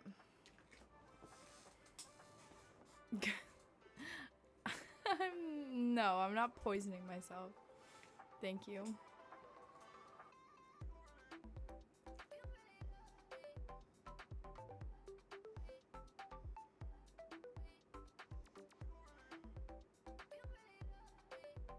I need no stream. I know. The beach for me, that ruined it. The sky for me is decent. The water's decent. And then it goes really bad at the beach. But not terrible. But not good. Oh, hello. Well, guess what, guys? It's that time of the night anyways. The thing is here. Flynn, come say hi. Come say hi. Maybe he doesn't want to. I have been using my tears as water. Hit the emojis for the thing. Let's take a little break. Hello, thing. Welcome back. Welcome back.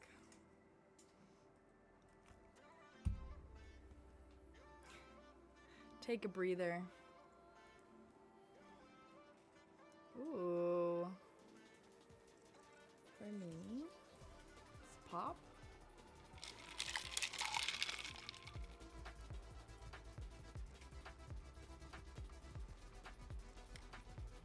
Delicious. Root beer, my favorite. Come say hi then. Come on. Come on. Oh, sorry. You made something? Guys, the thing made something. What did you make?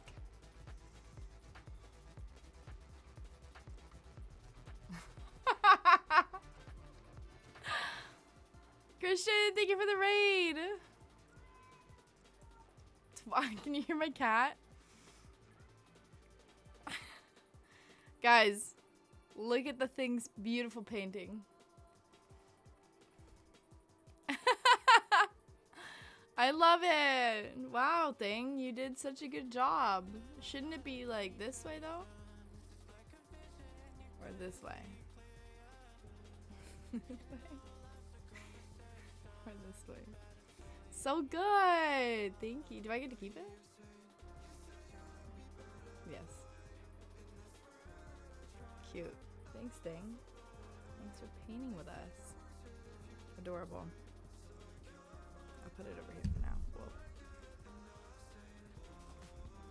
thing has mad skills. The thing does have mad skills. Alright, bye thing, goodbye. Maybe I put it right over here for now. So you guys can see it. Perfect. Shall we do a quick stretch break? Go to the bathroom, get up, walk around, and let's continue. Let's give it 2 minutes tops. And we'll be right back. Just go get some water, hydrate, piss, do whatever you gotta do. Stretch your body, and then we shall continue. Okay.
Okay. We ready? Welcome back. Welcome back. Let's continue, shall we? Our paint should be dried enough. We should be ready to go. Layer, I let it dry, and in the end, the hue that I went with was something that was incredibly similar to that which is right down here. It is just slightly darker. Same level of saturation, just a little bit darker.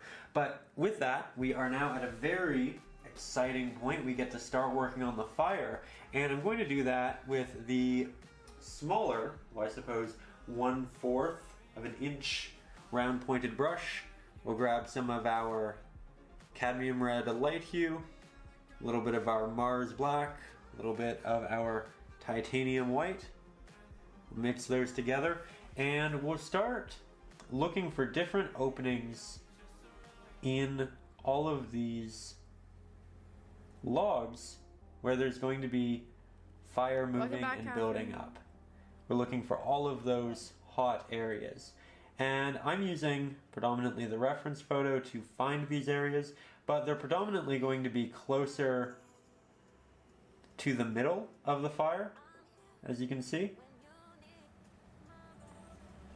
I work them predominantly along the bottom of a log, and in this case we have this log right in front of it, and then I'll work little flames, little movements upwards.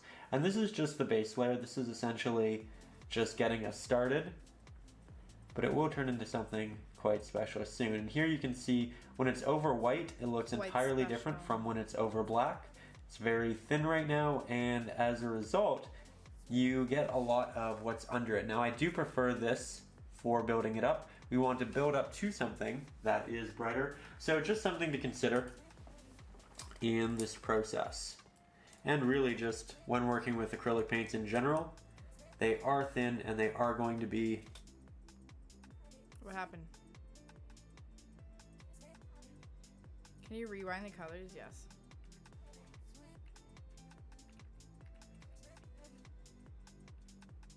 A little bit of our Mars black, of our 1/4 of an inch round pointed brush.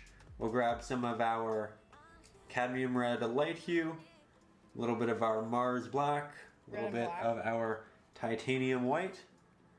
Mix those together, and we'll start looking for different openings in all of these logs where there's going to be fire moving and building up.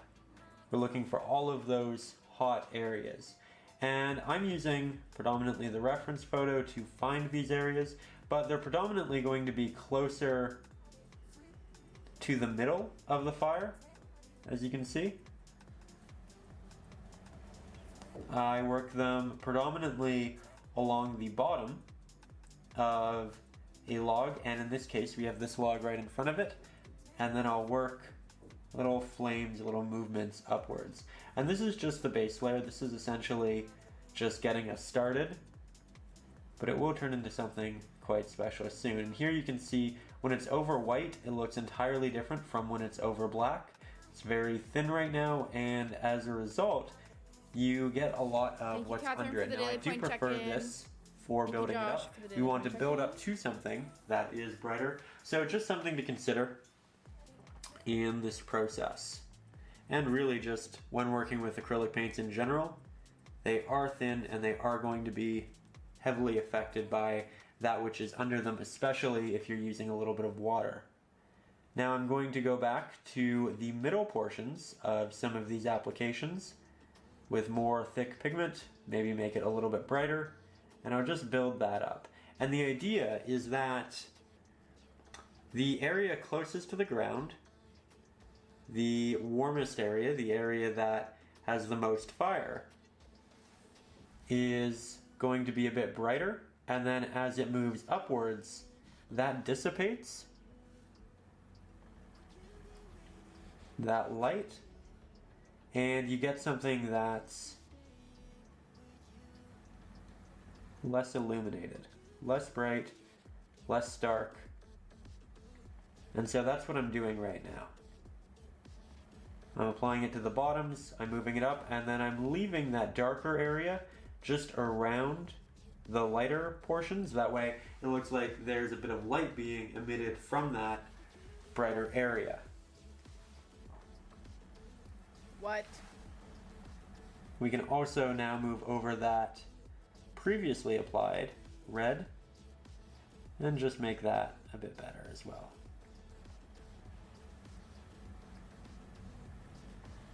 There we go. And also start filling in all of this flame. We will need to do a couple of layers. Now, while in the end we are going to want this fire to look significantly more orange and yellow, if we were to apply that yellow right now and we moved it over top any of our blues, we'd end up with a green, and we don't want that. So what we're going to do, we're going to start with a rather thick red base layer for all of this right here, and then we can build the oranges and yellows on top of it, and that way we mitigate risk of creating greens. So I'll start with a lot of red. I'll add just a hint of yellow. We don't want much. We want it to be predominantly red based. We are going to make this a bit of a darker desaturated red, so I'm using quite a bit of black, fair bit of titanium white, and we're going for something, again, darker, desaturated, similar to what we have over the black. So not this initial mixture, but what it looks like on top of black. And we can start it down here, really. We can start it wherever we want. We're essentially going to take all of the white that is currently on the canvas and convert it to this pigment. And then once this is applied and dried, we can go back on top of it with oranges, yellows, reds, and we can build it up. What color was that? What the freak did we just do? What are we doing?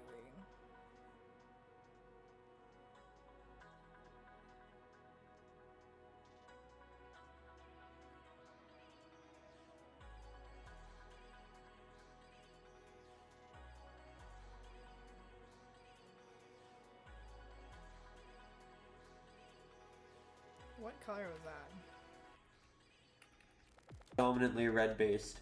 We are going to make this a bit of a darker desaturated red, so I'm using quite a bit of black, fair bit of titanium white, and we're going for something, again, darker, desaturated, similar to what we have over the black. So not this initial mixture, but what it looks like on top of black. And we can start it down here, really. We can start it wherever we want. We're essentially going to take all of the white that is currently on the canvas and convert it to this pigment. And then once this is applied and dried, we can go back on top of it with oranges, yellows, reds, and we can build it up into something really interesting. Okay. We are using the 1/4 inch brush here because that tip is so sharp, it'll give us some really nice defined markings.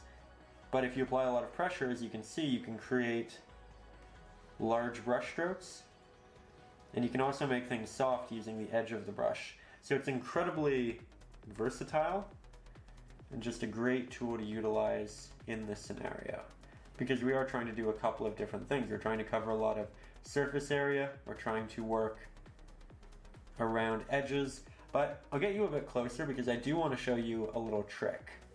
So when we're painting the fire and this base layer of red, I'm actually going over the edge of all of the almost black wood with this, and that's going to make it look like there's this warm glow affecting that edge. It's going to give it this diffused look, and it's going to make it look a lot hotter in the end.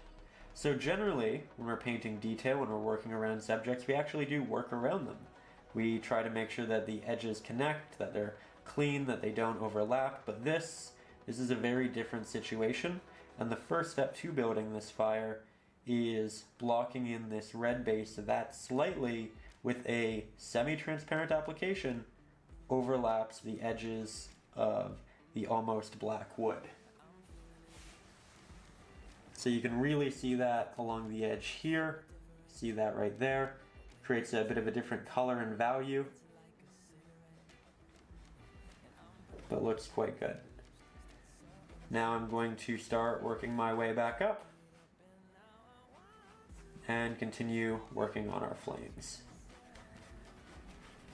So as we continue to move up, we will probably have to mix a bit more of our pigment because we don't mix too much initially.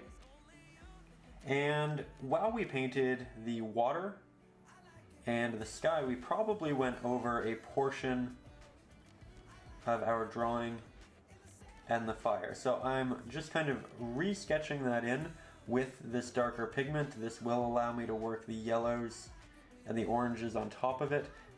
But I'm essentially just looking back to the reference photo to make sure that I'm continuously changing and diversifying the flame here. You can see that we also skip areas once in a while. Here I'm going back over this area a second time because I recognize that it is relatively thin, and I'll also go over this again as well. It's important that we're continuously making sure that those applications are nice and thick, because here, you see that? That's canvas and that's showing through. Now on this layer we're not really going to be able to fix that, and that's okay. That's something we're going to work towards over time. So here I'm just working my way up.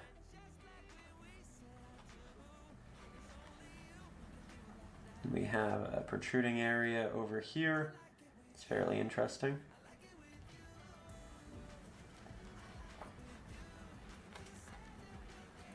Make sure that you have areas that do kind of crackle outwards.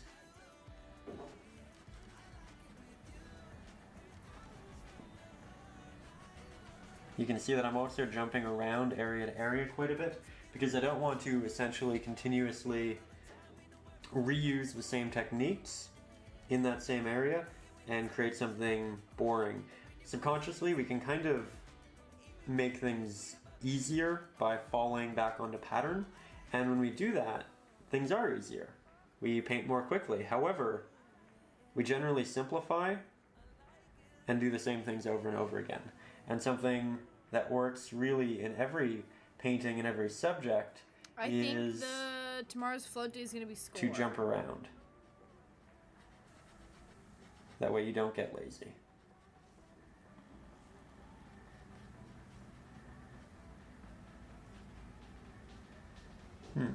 Looks like we'll have some extra fire here that I had lost in the sand.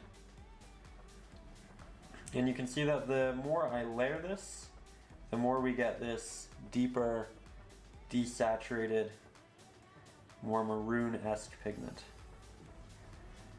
And I'm just going over those other layers and building it up.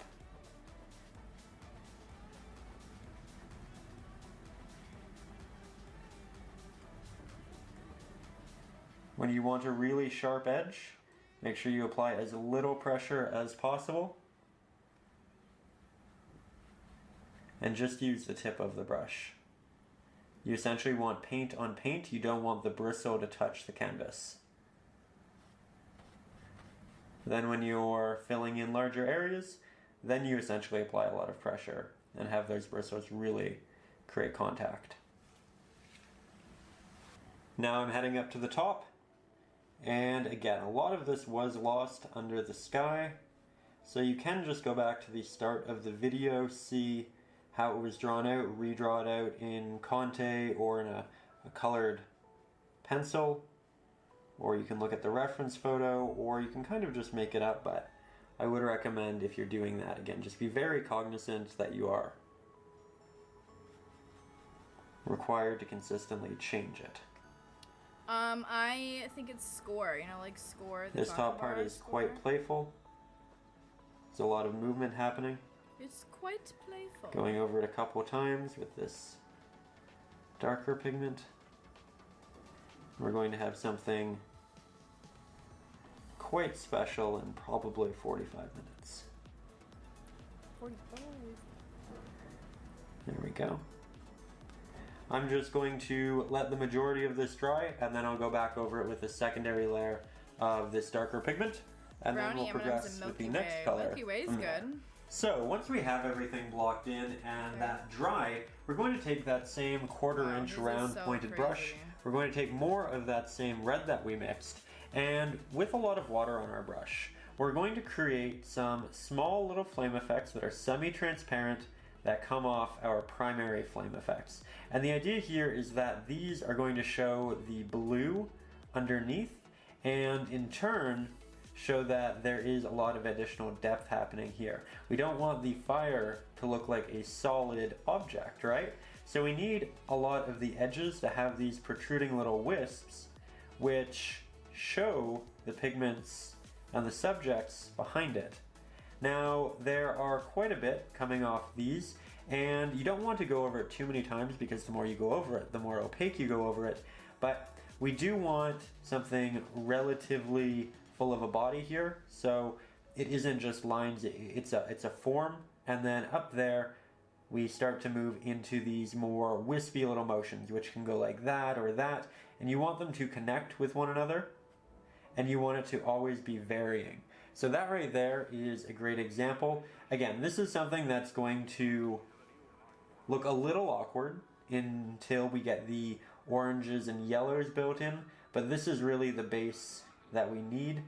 And we really won't see much of this in the end, but the other colors just wouldn't look right and they wouldn't apply correctly if we didn't start by creating these other mixtures and applications. I talk about this in a lot of acrylic lessons, the idea that it's a process and that it requires patience, because you do get these semi-awkward areas, and that's okay. As long as you don't get discouraged and you keep moving through it, you'll end up with a great painting. So with that, I'm now going to head up here, and you can also thin the pigment by just using your finger, making it more semi-transparent. You can see that's working quite well over here. God. And I'll get you a bit closer for the continuation of this process. So here we have our awkward looking structure, and I'm going to build up some additional fire right here. I'll make that a bit more wispy with my finger. You can see just how semi-transparent it is. I'm just kind of checking the reference photo to see where it's most prominent.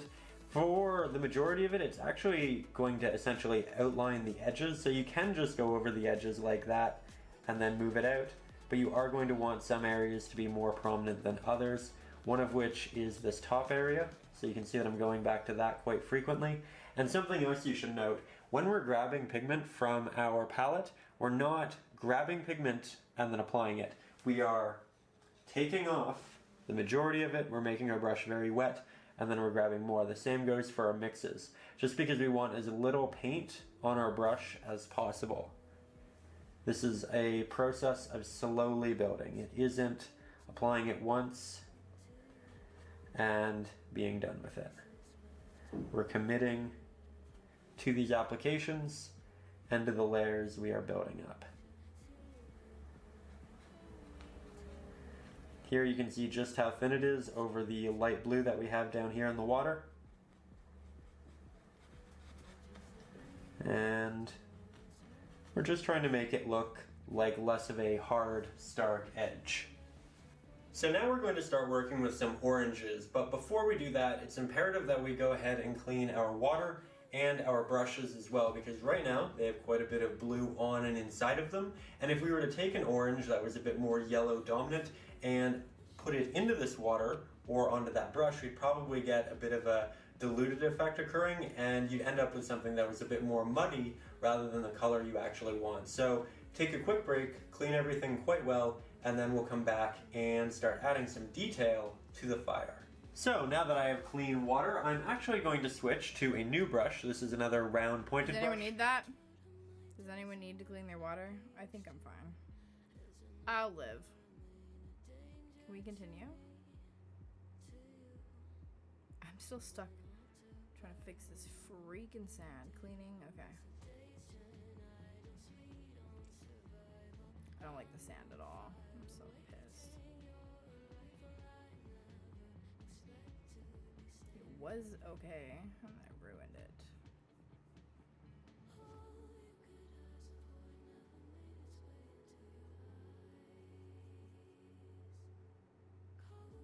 This one is just a little bit smaller. It's about 1/8 of an inch. And I'm going to begin by making sure that it is also nice and damp. Then we're going to mix an orange. So I'm going to start by grabbing some of our cadmium yellow deep hue. I'm going to grab some of our cadmium. I need yellow, hold on. Yellow and Red light hue. About half that of what we used yellow, because the red is just a significantly stronger pigment. Then I'm going to take some titanium white, not too much. This will thicken the pigment. There we go, add a bit more red. And now I'm going to take this, and I'm just going to test it on my reference photo, make sure that it's a good color. And I think that it could be slightly less saturated. So we're going to add the smallest hint of Mars Black. You can see I'm taking off the excess elsewhere on the palette. We'll add a bit more titanium white. Those two will mix to make a gray. They'll tone down the orange slightly. And we're essentially just not making the most saturated colors here because you want to be able to build them up slowly over time. And now I'll test that again. And that is what I'm looking for. So now we're going to head back up into essentially the center of the larger areas of flame, and I'm going to tap this on in the same motion that that flame is moving. It's also worth noting that, as you can see, the edges of my brush have a lot of pigment on them, and so I'm able to create these large applications. But if you want to go into a very small, delicate area, make sure you take this pigment off your brush, make your brush nice and damp, and then head back into this. Let's get a little bit closer though. So here we're just going to take more of that same mixture, and I'm going to start combining some of these areas that we've created. I'm using some water to ensure that I get a nice soft application on top of our previous one, but I'm not using so much to the point where it's quite transparent like our last application. We want some applications to be rather opaque, we want some to be rather transparent, and some in between. This certainly leans more to the opaque side of things. So here you can see we are working in the middle of the reds, and then we work our way to the edges, allowing it to get more and more semi-transparent as you run out of paint, and therefore it looks like we have this glow. In the middle, it's this opaque, brighter, more saturated pigment, and then as we get towards the edge, it starts to dissipate. And we get this more soft pigment. We can apply more pressure to the middle, make that more opaque, and you're essentially looking for those gradients. You want the edges to be the brightest, or rather, the strongest of reds, probably the darkest value you'll actually have, and then you'll progressively get lighter and brighter as you move in towards the center of the fire. what? It's amazing how quickly this starts to come together, and this is why I was saying earlier, don't get distraught when you just look at that initial red layer and you say, oh no, this is not going to turn out well. It is. It is if you're persistent, if you believe in what you're doing, and you just keep following through. So again, here it's fairly transparent, and this is actually great. I'm going to show you another technique. We're going to get a bit closer for that, but we're going to do some different interesting things here. So when we have quite a bit of water on our brush and we get these very semi-transparent applications, you can create this effect of moving fire. So I'm just making, I'll show you, a zig like that, and then maybe a zag that goes through it. And the idea is that we're always building up to a sharp point, and that multiple applications are going to connect and work into one another. So you can see the red in between a lot of this, but it's subtle. There are just hints of it here and there. So we just continuously build that up This with paint these is not turning out how I layers, and want then it you to can turn find out. the more prominent movements, go back into the center of those, and then apply this. So we'll move up on the other side, and then we'll connect from other areas like that. We'll go back into the center, we'll build those, we'll connect it into there. So there is this idea of a technique, of a pattern to follow, but you want to make sure that you are, again, moving around and continuously making it different from your last application. I'd also like to note that while it is starting to look like fire, we are far, far, far, far from getting this to where we want it. There are a lot of additional steps, so stick with it, because we are going to continue to learn a lot in this process. But here, going back, doing more of the same, heading over previously applied areas so we can create new little zigzags, and just build those up, leaving the edges to be more red and more transparent. So we move down into this bottom area, things are going to start to get a bit brighter. They're going to start to get a bit more opaque and full of light, especially right here. So I'm actually going to give this an entire flat layer, just like that. I'll let it blend out to the edges. And I just see that on the reference photo, and that's kind of how I'm figuring out where the brightest and darkest areas are. Find the best way to do this properly is just to, look at how it actually works in real life, learn from it, and then we can make things, again, brighter, build it up. We have fire right down here that moves over this log. It's a really neat effect. Huh? And then we have just a couple little taps there. The idea that it's sparking to a point, not cracking, like my voice, despite the fact that I am 26 years old. You'd assume that would go away at some point. Apparently not. It's fine. Oh, what the heck? Perhaps it adds some comedy to the lessons. Hi, Martin. Hi, Becky. Makes them Hello, interesting in an hello. entirely new way. We're Here I'm having going a over time some of here. those middle areas again. I accidentally made a slightly more yellow mixture, as I'm sure you can see. And we eventually wanted to build up to this. So it's not a bad thing, it just happened a little bit early. And I'm using it to build up those highlights in the rest of our fire.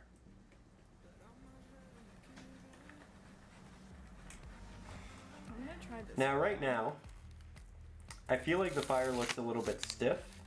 It has the right movements. It has, these semi-transparent areas. You can see all of these different values and changes. It looks like we have the warmth coming off the edges. But I do feel like it feels a little solid right now. And we are going to tackle that in a minute. But right now, I don't want to progress with this yellow outside of this area because we haven't laid a base of orange yet. And we need that to make the yellow look as natural as we can. So we are going to grab our initial mixture, which means quite a bit of yellow, half that of red. Remember that will make a bit more of a red dominant mixture. We'll grab a hint of Mars Black, take off the extra on our palette. And of course, we need titanium white to soften all of it and make it a bit more gray. I think we could use a hint more Mars Black in this though. There we go. So here we are, we're back to orange. It's not a particularly bright orange, but it's brighter than the red, which we've previously I'm losing it here. incorporated in the painting, and therefore it is a good next step. Here Why does I'm it just make it look tapping in so some of the good? semi-transparent areas, making those areas that kind of fly off a bit more opaque. You can also thicken this. We need this area to be really thick. We don't want any of that red showing through it. in the end. So I'm just working that up. And then we'll move a bit farther down.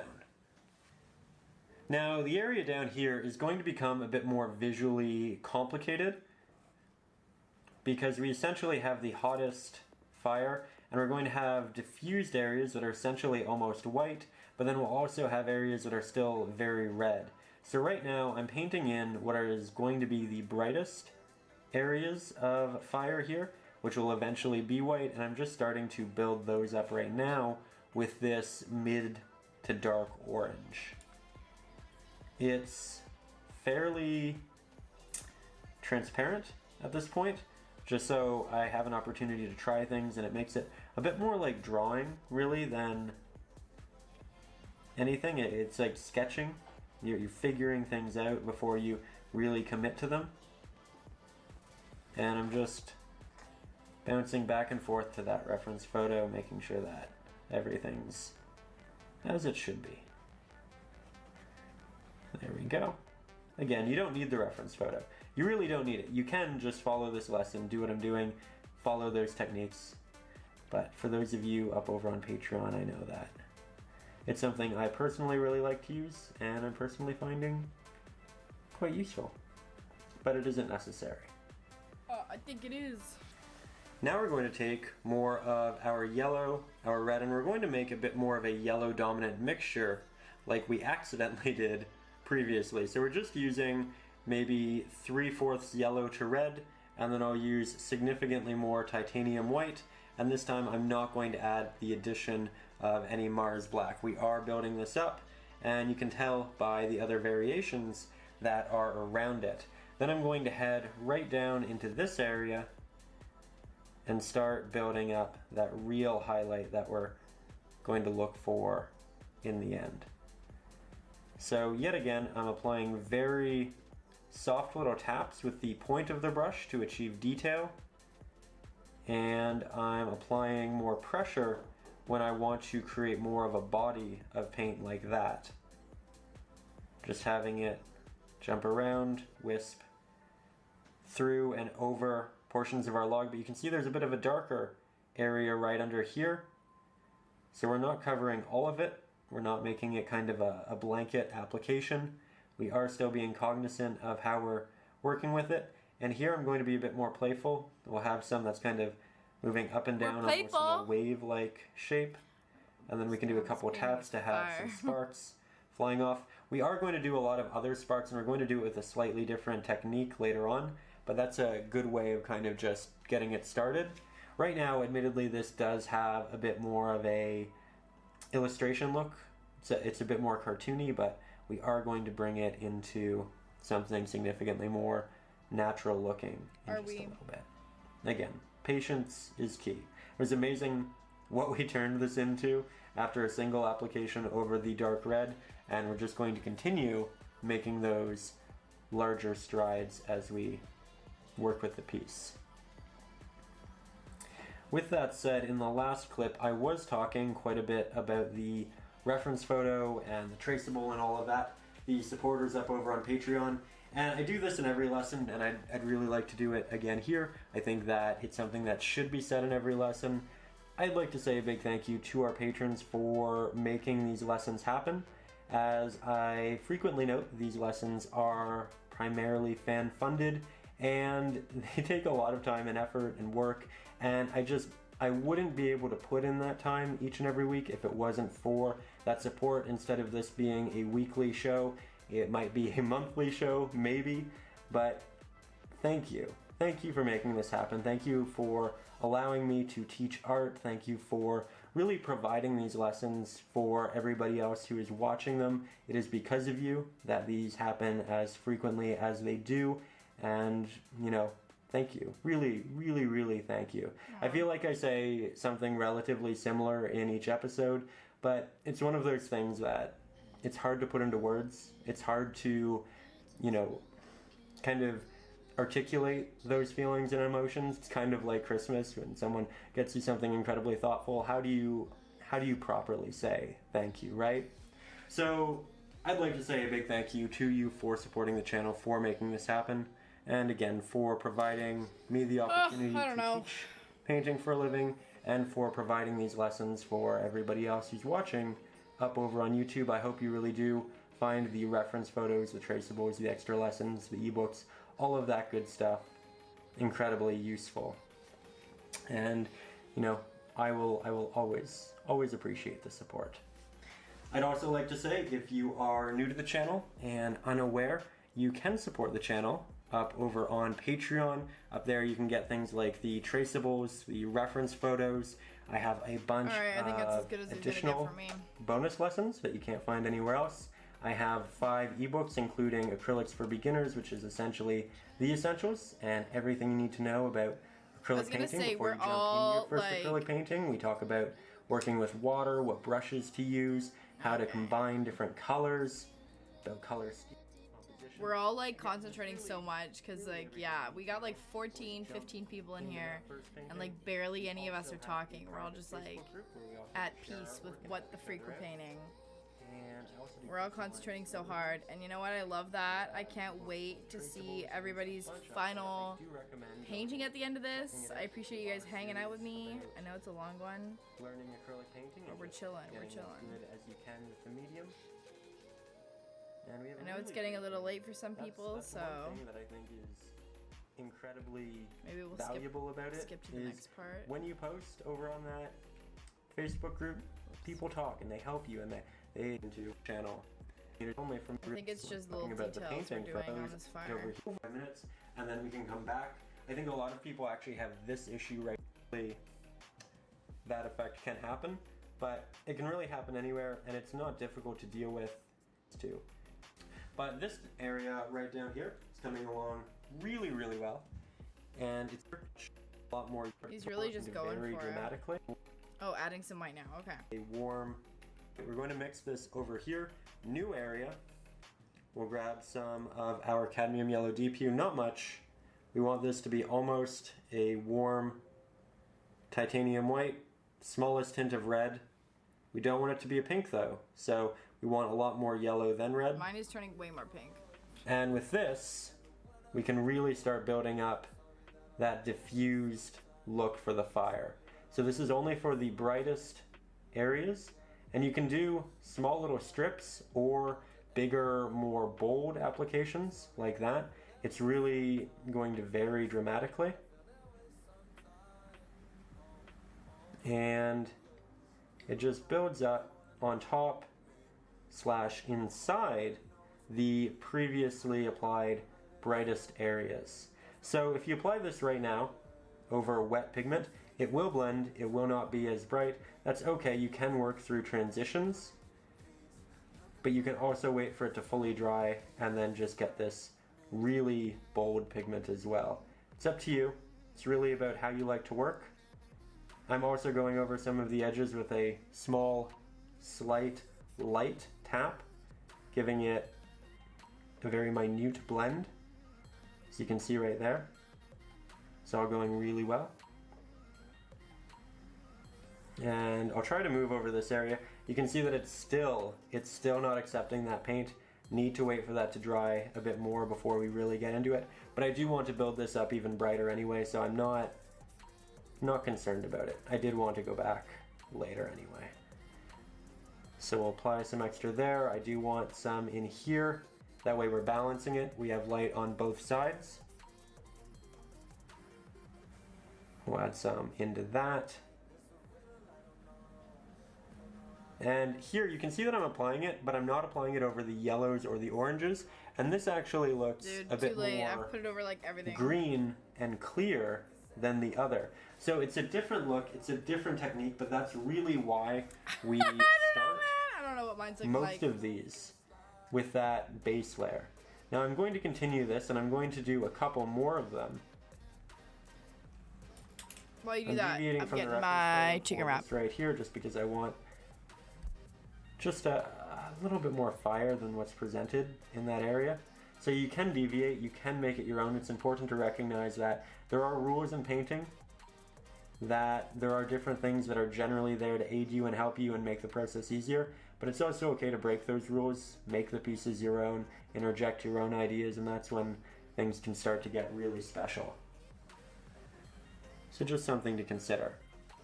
Also worth noting, this moves up in a very stereotypical fashion for fire, at least what we'd initially think of, and that's why we work from a reference photo. If we did this everywhere, the painting would look a bit more less interesting, less intricate, right? So just something to consider. I deviated intentionally in a single area. Obviously there were other deviations that weren't intentional, that is okay, but that single deviation was okay because it added something new, something different. It filled in an area that I wanted to be filled in, but I'm also not doing it everywhere, and I'm not doing too much of it because I really want this to look natural in the end. Now I am going back up over this area, building that middle, making it brighter. It's dried, so we can do this again. And this is a brighter yellow, but it's not as bright as this, any of that. Something to consider.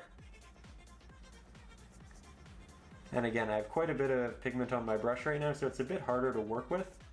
I'm okay with that. But if you find that your pigment is harder to work with and you're kind of frustrated, just take that extra pigment that you mixed with off your brush,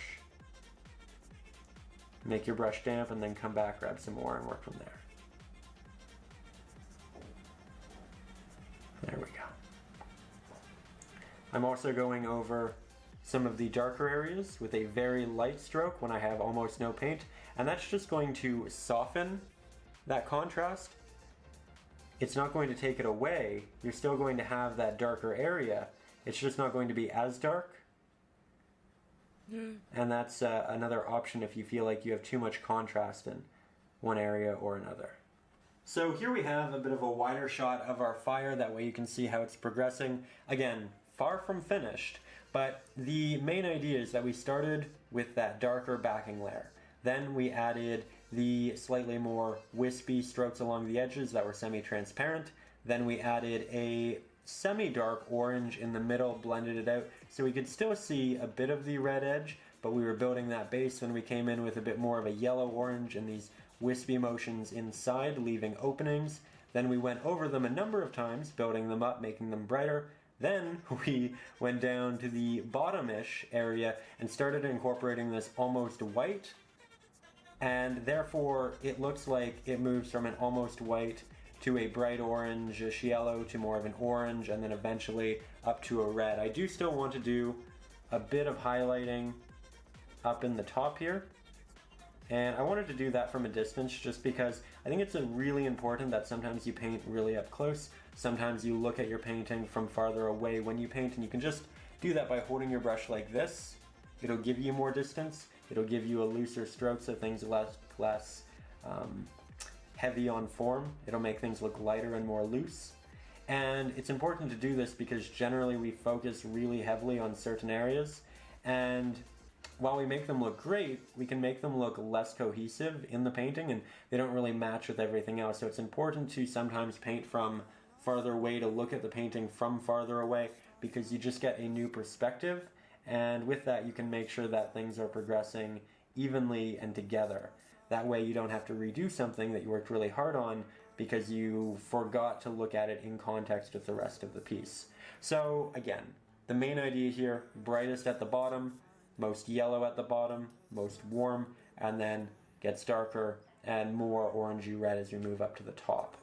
I'm also going to add quite a bit of water to my brush, grab some paint, and I'm going to be incredibly delicate with this. I might ground my hand. Mine's all over the place and now. I'm only touching the tip of the brush I don't know. to the canvas, and I'll start just creating a couple little sparks flying up from the edges. Now when you're doing this, it's incredibly imperative that you don't press the brush into the canvas, because if you do, you're going to get a much larger stroke, the bristles will expand, and you're not going to get the effect you want. You want this to be incredibly subtle, and if you find that it's difficult to get a lot of pigment or a lot of marks on your canvas when this is happening, because you can't apply pressure, you just kind of need to accept it and recognize that you'll have to go back, grab more paint frequently, and then just continue from there. But we've done quite a bit from an afar, so let's get closer again and I'll show you just how I'm applying this, where I'm applying it, and the ideas behind it. So here's where I started, and I want to kind of start from scratch with the mix just to show you the process. So I'm going to start by taking some yellow, some red, and we can make this about an even mixture. If anything, you want it to lean to red because we are working on top of blue. And if it's semi-transparent, it might turn out a little green if it leans yellow. So aim for something in the middle, but if you're not certain about it, add a little more red. So now I have the color I want for the most part. Maybe a little bit more yellow. Let's be honest. Let's get it right. So there, now I have the color I want. But if you look at my brush, there's so much paint on it. If I were to tap that on the canvas, I'd get a massive mark, and that's not what I want. So I'm going to take all of this off, wipe it off on a cloth, a paper towel, grab some extra water. We'll come back, we'll grab just a hint, ground my hand with my pinky finger. And the idea is that you're essentially starting in the fire, and then you're working your way out. However you feel, it'll start crackling and moving. If you need to, you can start on the edge and work your way in. That can be an easier way of kind of finding your path. I'm just kind of looking at the reference photo where things are starting and stopping. Looks like we have a lot actually out here. I don't think my fire looks like a fire anymore. There we go.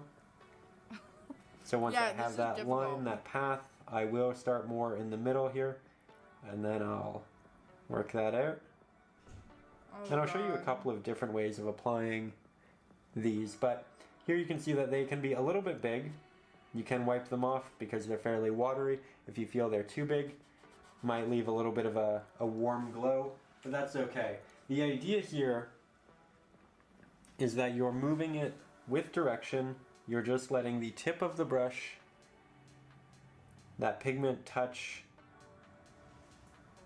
the pigment on the canvas, and you're not pressing the bristles in. It's incredibly small.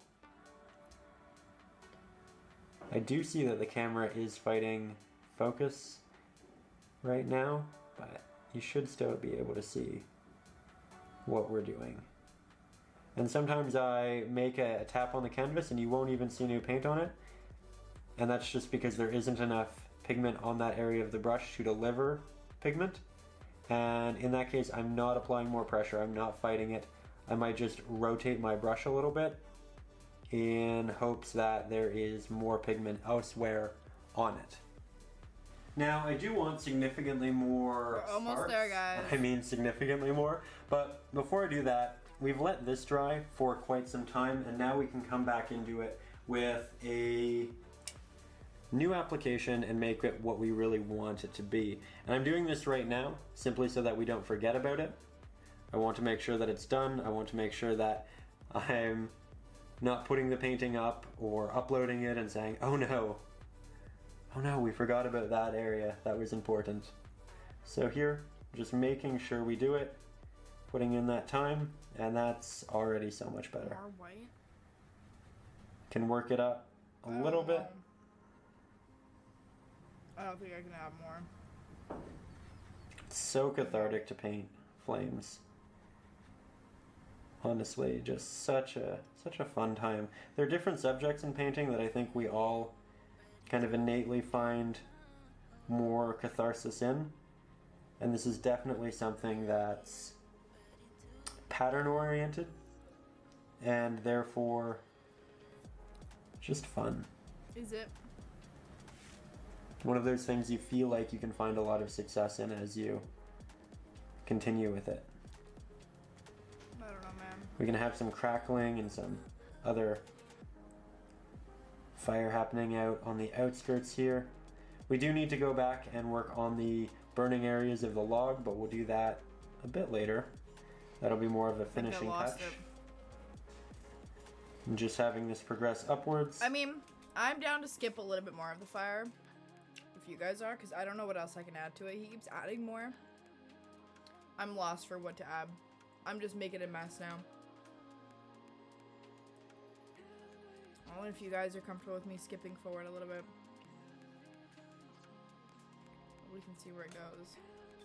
As I run out of paint, try to get that nice transition. The bottom area. So now peel back the bristles. Maybe or any other time, you can Ruin a lot of pigment marks. Maybe an until you get a stroke. And another one. I don't know, man. Let's get you a point. Oh, he's like making a huge. And do some Oh. catch a different or a new app. Okay. Wait a minute. We're making it like massive. There we go. And this is fairly interesting. We seem to have it move up like this. So I'll just start up here, that way I can get the motion going. And I'm also rotating my brush in the air. That way when I come back down for a new application, it's different from the one I did before. Let's get you a bit higher on the canvas and also a bit closer. So here we have our pigment, our brush, and our sparks that have moved up into this point. We can continue moving them like this. Here you can see the brush is rotating in the air. And then it seems to catch a different pattern in the wind. And then it changes to moving back towards the left a little bit. What? And then it kind of leaps off to the left and right as it really starts to dissipate. So we want more sparks closer to the actual fire, and then we want them to lessen as they move farther out. So we'll go back over this area a number of times where the top will be significantly more sparse. It's also worth noting that we don't just move up with them, we do need to go back to these edges and do significantly more. So, yet again, pigment, we'll look at that on the photo or say, okay, you know what, it looks like it's actually moving this way right down here, which is kind of interesting. It's moving up at the same time, they're intersecting. I don't know. And then we also have some that are just kind of loose out here. There we go. There we go. We have a lot of orange. I don't on know, our man. palette. I think I Easy to ruined it. lose track of what's wet and I think what's it was not. all good up until that point. But when you And really now- start to build up those sparks on top / beside your larger flames, this is when it starts to look natural. This is when it really starts to come together and become interesting. This is where we take it from a cartoony look to something that is a bit more realistic. And here you can see I have almost no pigment on my brush, and I'm okay with just getting these incredibly subtle occasional marks. Now our pigment down here has started to dry, which makes it not super useful, so I'm just going to start mixing more of that with the regular 1/2 inch flat-headed brush. Might make this a bit more red dominant than we did before. There we go. Hi DK, how are you? And it's important to note that your paint will dry, especially when you spread it out this much. I'm intentionally spreading it out that much so that it's easier to grab with this. And I did get the question the other day, how do I keep my paint from drying on my palette? The answer is I'm doing that well. I don't really. I let it do, We're and struggling that's a through good this thing. painting. It might be a little bit frustrating that you do have to mix it so frequently if you are used to something like oils. Okay, let's skip it a little bit, you guys. So here in our wider shot, we can see the painting in a bit more of a full light. And when I step back, I notice that I do want more of a movement Oh, I right don't think I here. can do that. So I'm doing a bit more of a drag. I'm applying more pigment. And I'm just trying to make that a bit more of a full area. So you can keep them more thin. You don't have to apply that much pigment. But once you start to apply a lot, it can start to look like a buildup of actual fire. And it can kind of be neat to have that almost nebulous idea of, is that fire, is that sparks, is it something that's, you know, come off this, is it a piece of it? And I really like when it does get to that more loose idea. I think that can be quite fun. We'll also tap some of this along the bottom, give it that extra Thank you so detail. much, Samara, for hanging out with Still us. rotating. And that area has built Send a up picture of your quite a painting to bit, me so and I'll I'm put going to it in take the the Discord. I'd love smaller, to see it. probably 1/8 of an inch round-headed brush. I'll take some titanium white. I'll take the mixture that we're more of that. I'll actually turn this into a bit of fire. Okay, we've already done that. Right We're in the forward a little bit. wonderful. He's adding texture.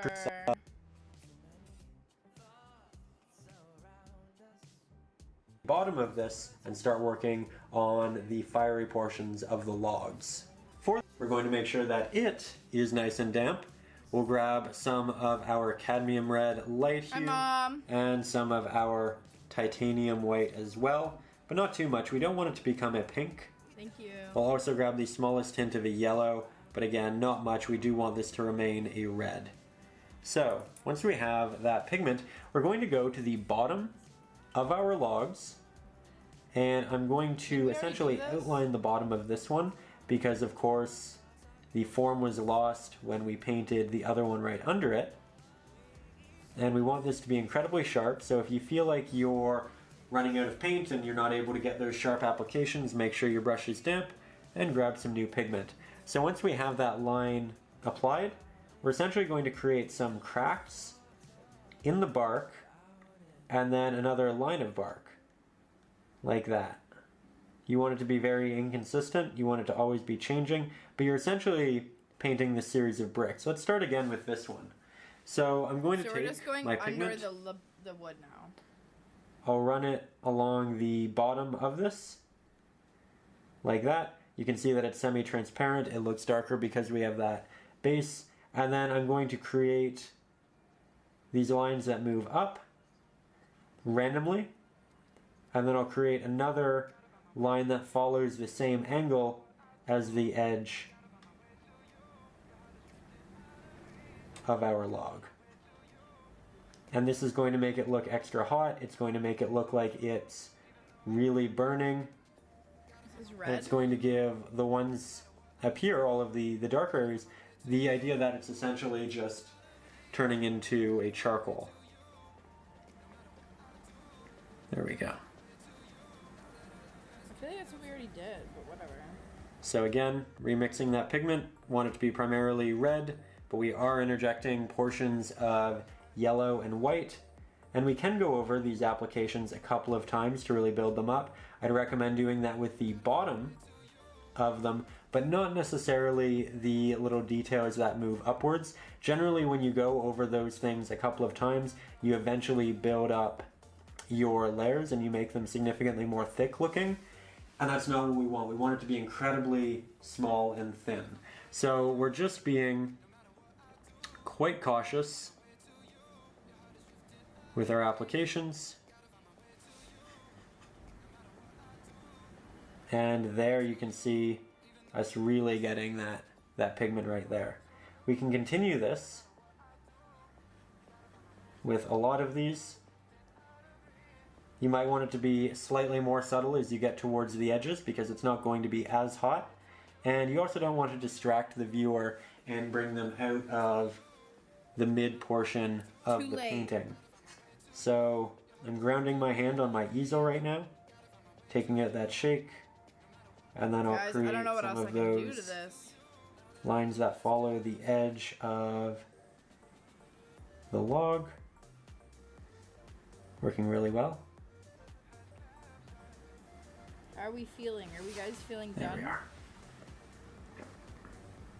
Yet again, more paint. You'll notice that we've done this a number of times. It's because it's the best way of doing it. We'll get really good at mixing this color. So the next time we want a campfire, we'll know exactly what to do. So I'm starting closest to the fire, and then I work my way out and let it dissipate.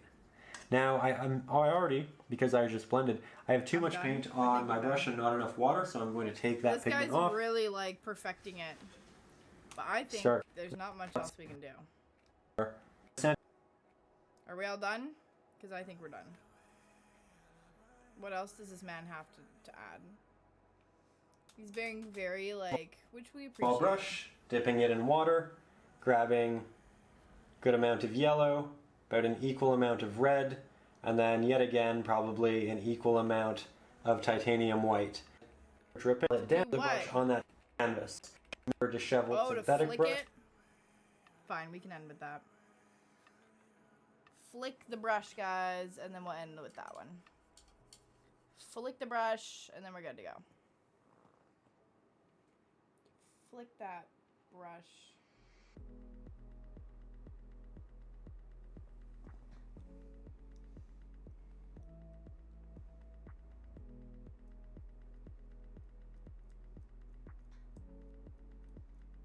Okay, actually, the flicking brings it together.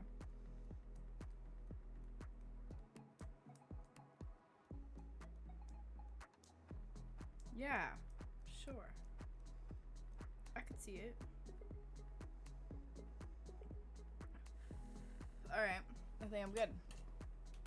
Are we good? And here, you guys flick we're creating the brush? enough brush to be water. Now, a more subtle bit you'll probably end up using, so you need to use more water. I think we're good. Guys, I think we're done. To paint. And again, that's a good time anyway. Personalized art review. People realize how big of an impact it has on the channel and the video. Okay. Amazing. Guys! I think we're good to go. Oh.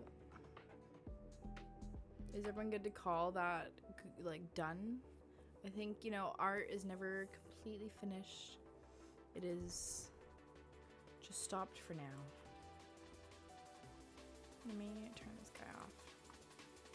Thank you so much. Shout out to painting. Stay Creative Painting with Brian O'Burke. He did a great job. Honestly, that was probably the most detailed painting I've done.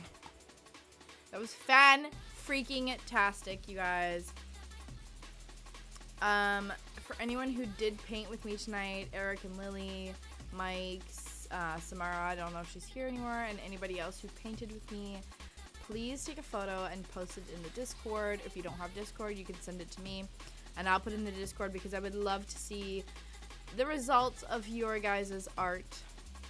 I can show you mine now.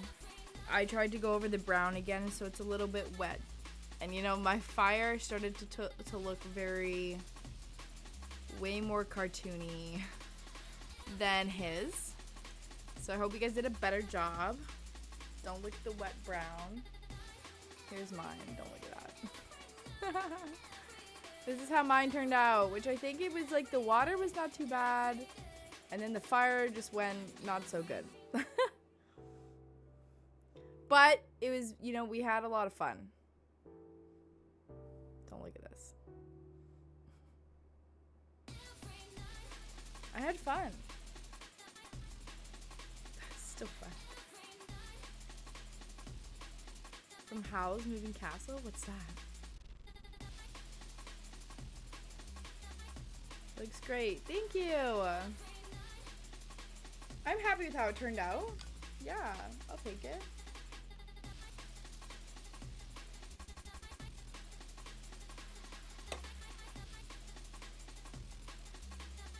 Yeah, right there. Howl's Moving Castle? I don't. You know what? That was relaxing. That was peaceful. I enjoyed every single minute of it with you guys. That was a lot of fun. I don't think we've ever done something like this before, so. It was great. My picture's on fire. Thanks.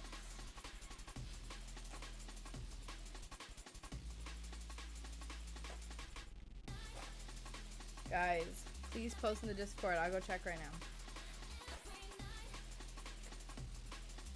Post your pictures in the Discord. Be proud of your artwork. You guys worked so freaking hard at it. It has been so fun and amazing. I hope you guys had a wonderful time. I did. That was lots of fun. We should do more paint nights like this. Ugh, I'm so sorry the sounds do not work right now. I will definitely redeem it for you next time. I will have to check out that movie. I gave my mom a painting for Mother's Day 10 years ago. Nice! What was the painting of, Christian? While you guys do that, I will pull up Discord. Please post your photos in there. I would love to see them. And, okay, and I will also let you redeem your points next week.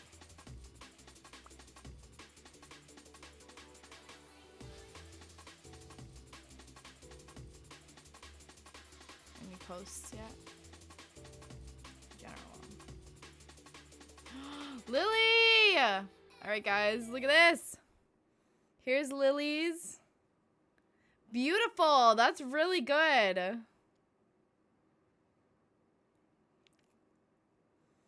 Amazing. Your fire was like way more detailed here than mine. Mine just turned into a bunch of blurs. Fantastic. Alright, let's see who else. Eric. Oh my god. You guys, these are all so good.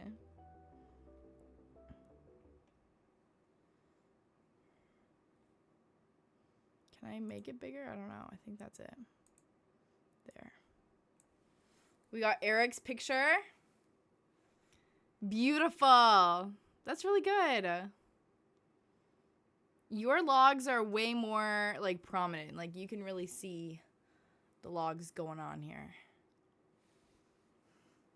You won't be here next week because I have work. Aw, that's okay. We will definitely miss you.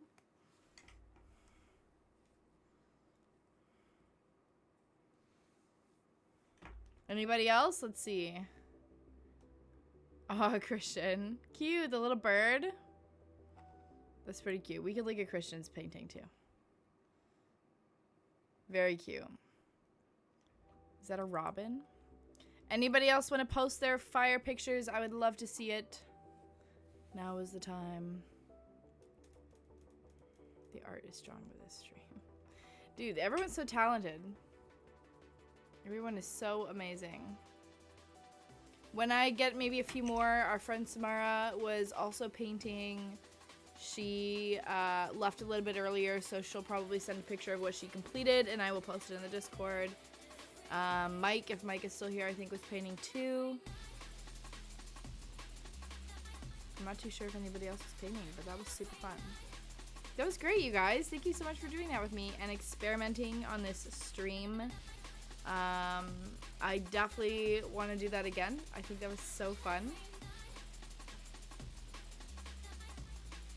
I can't paint. That's okay. You know what? Painting is very relaxing. Listening to the guy talk about the paint.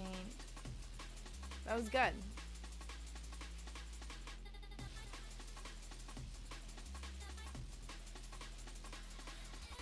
Happy Father's Day.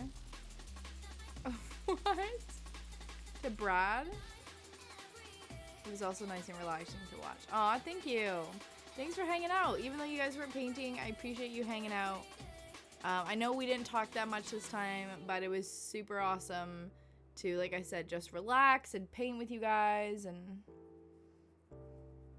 yeah, it was great. I loved it. Alright guys, shall we head to bed? It is 10 o'clock. That was super fun.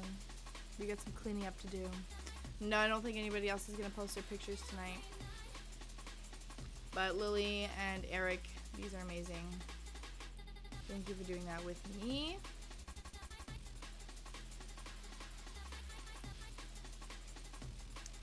That was fun. That was fun. I hope we get to do that again sometime soon. And I'll definitely see you guys next Thursday, 7 p.m. The week after that, I am going away on vacation. We're going to try and figure out a way to stream something.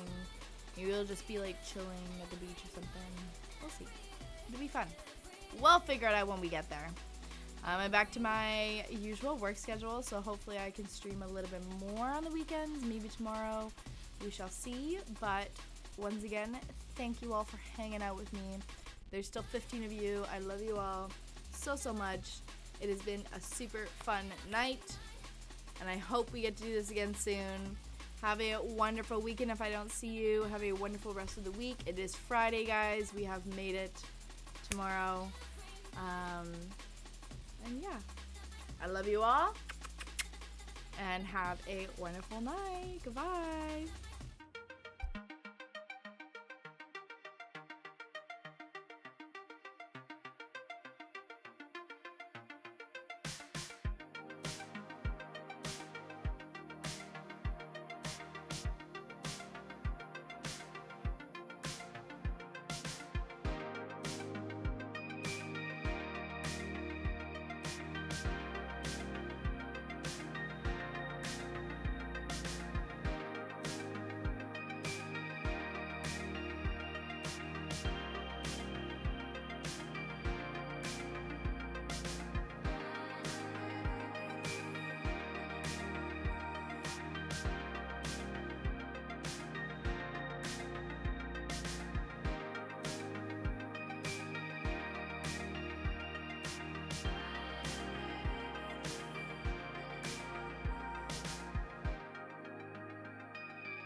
Really good. Professional in this stuff.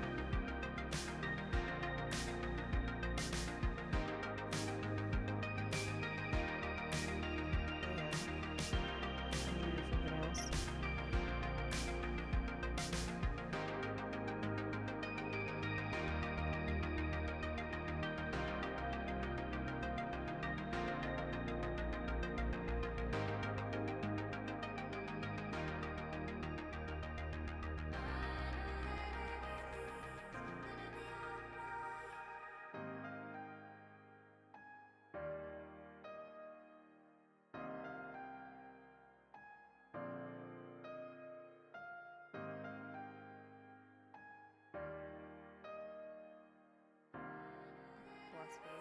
May she rest in peace. This chicken. Oh, we have a new party. Great. How are you guys? Tell us about it.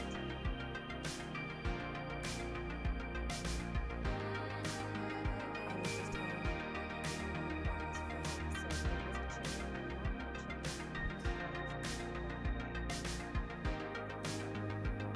chicken.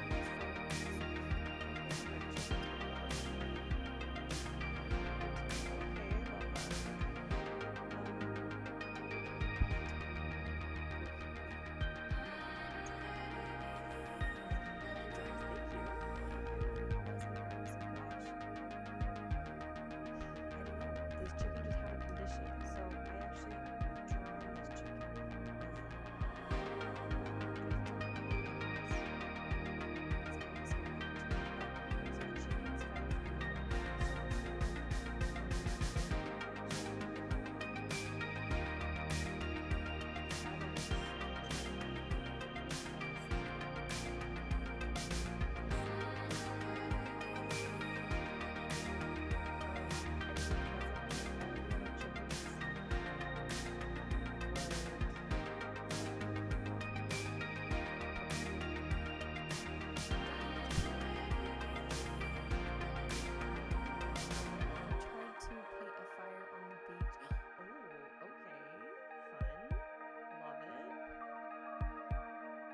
Turn out? Did you finish it or are you still working on it? So anyway, all the other chickens wouldn't get as much food because all the other chickens would pick on it, and then the chickens would like pull out its feathers. And so then it was just like a half naked chicken with feathers going the wrong way. It's really sad.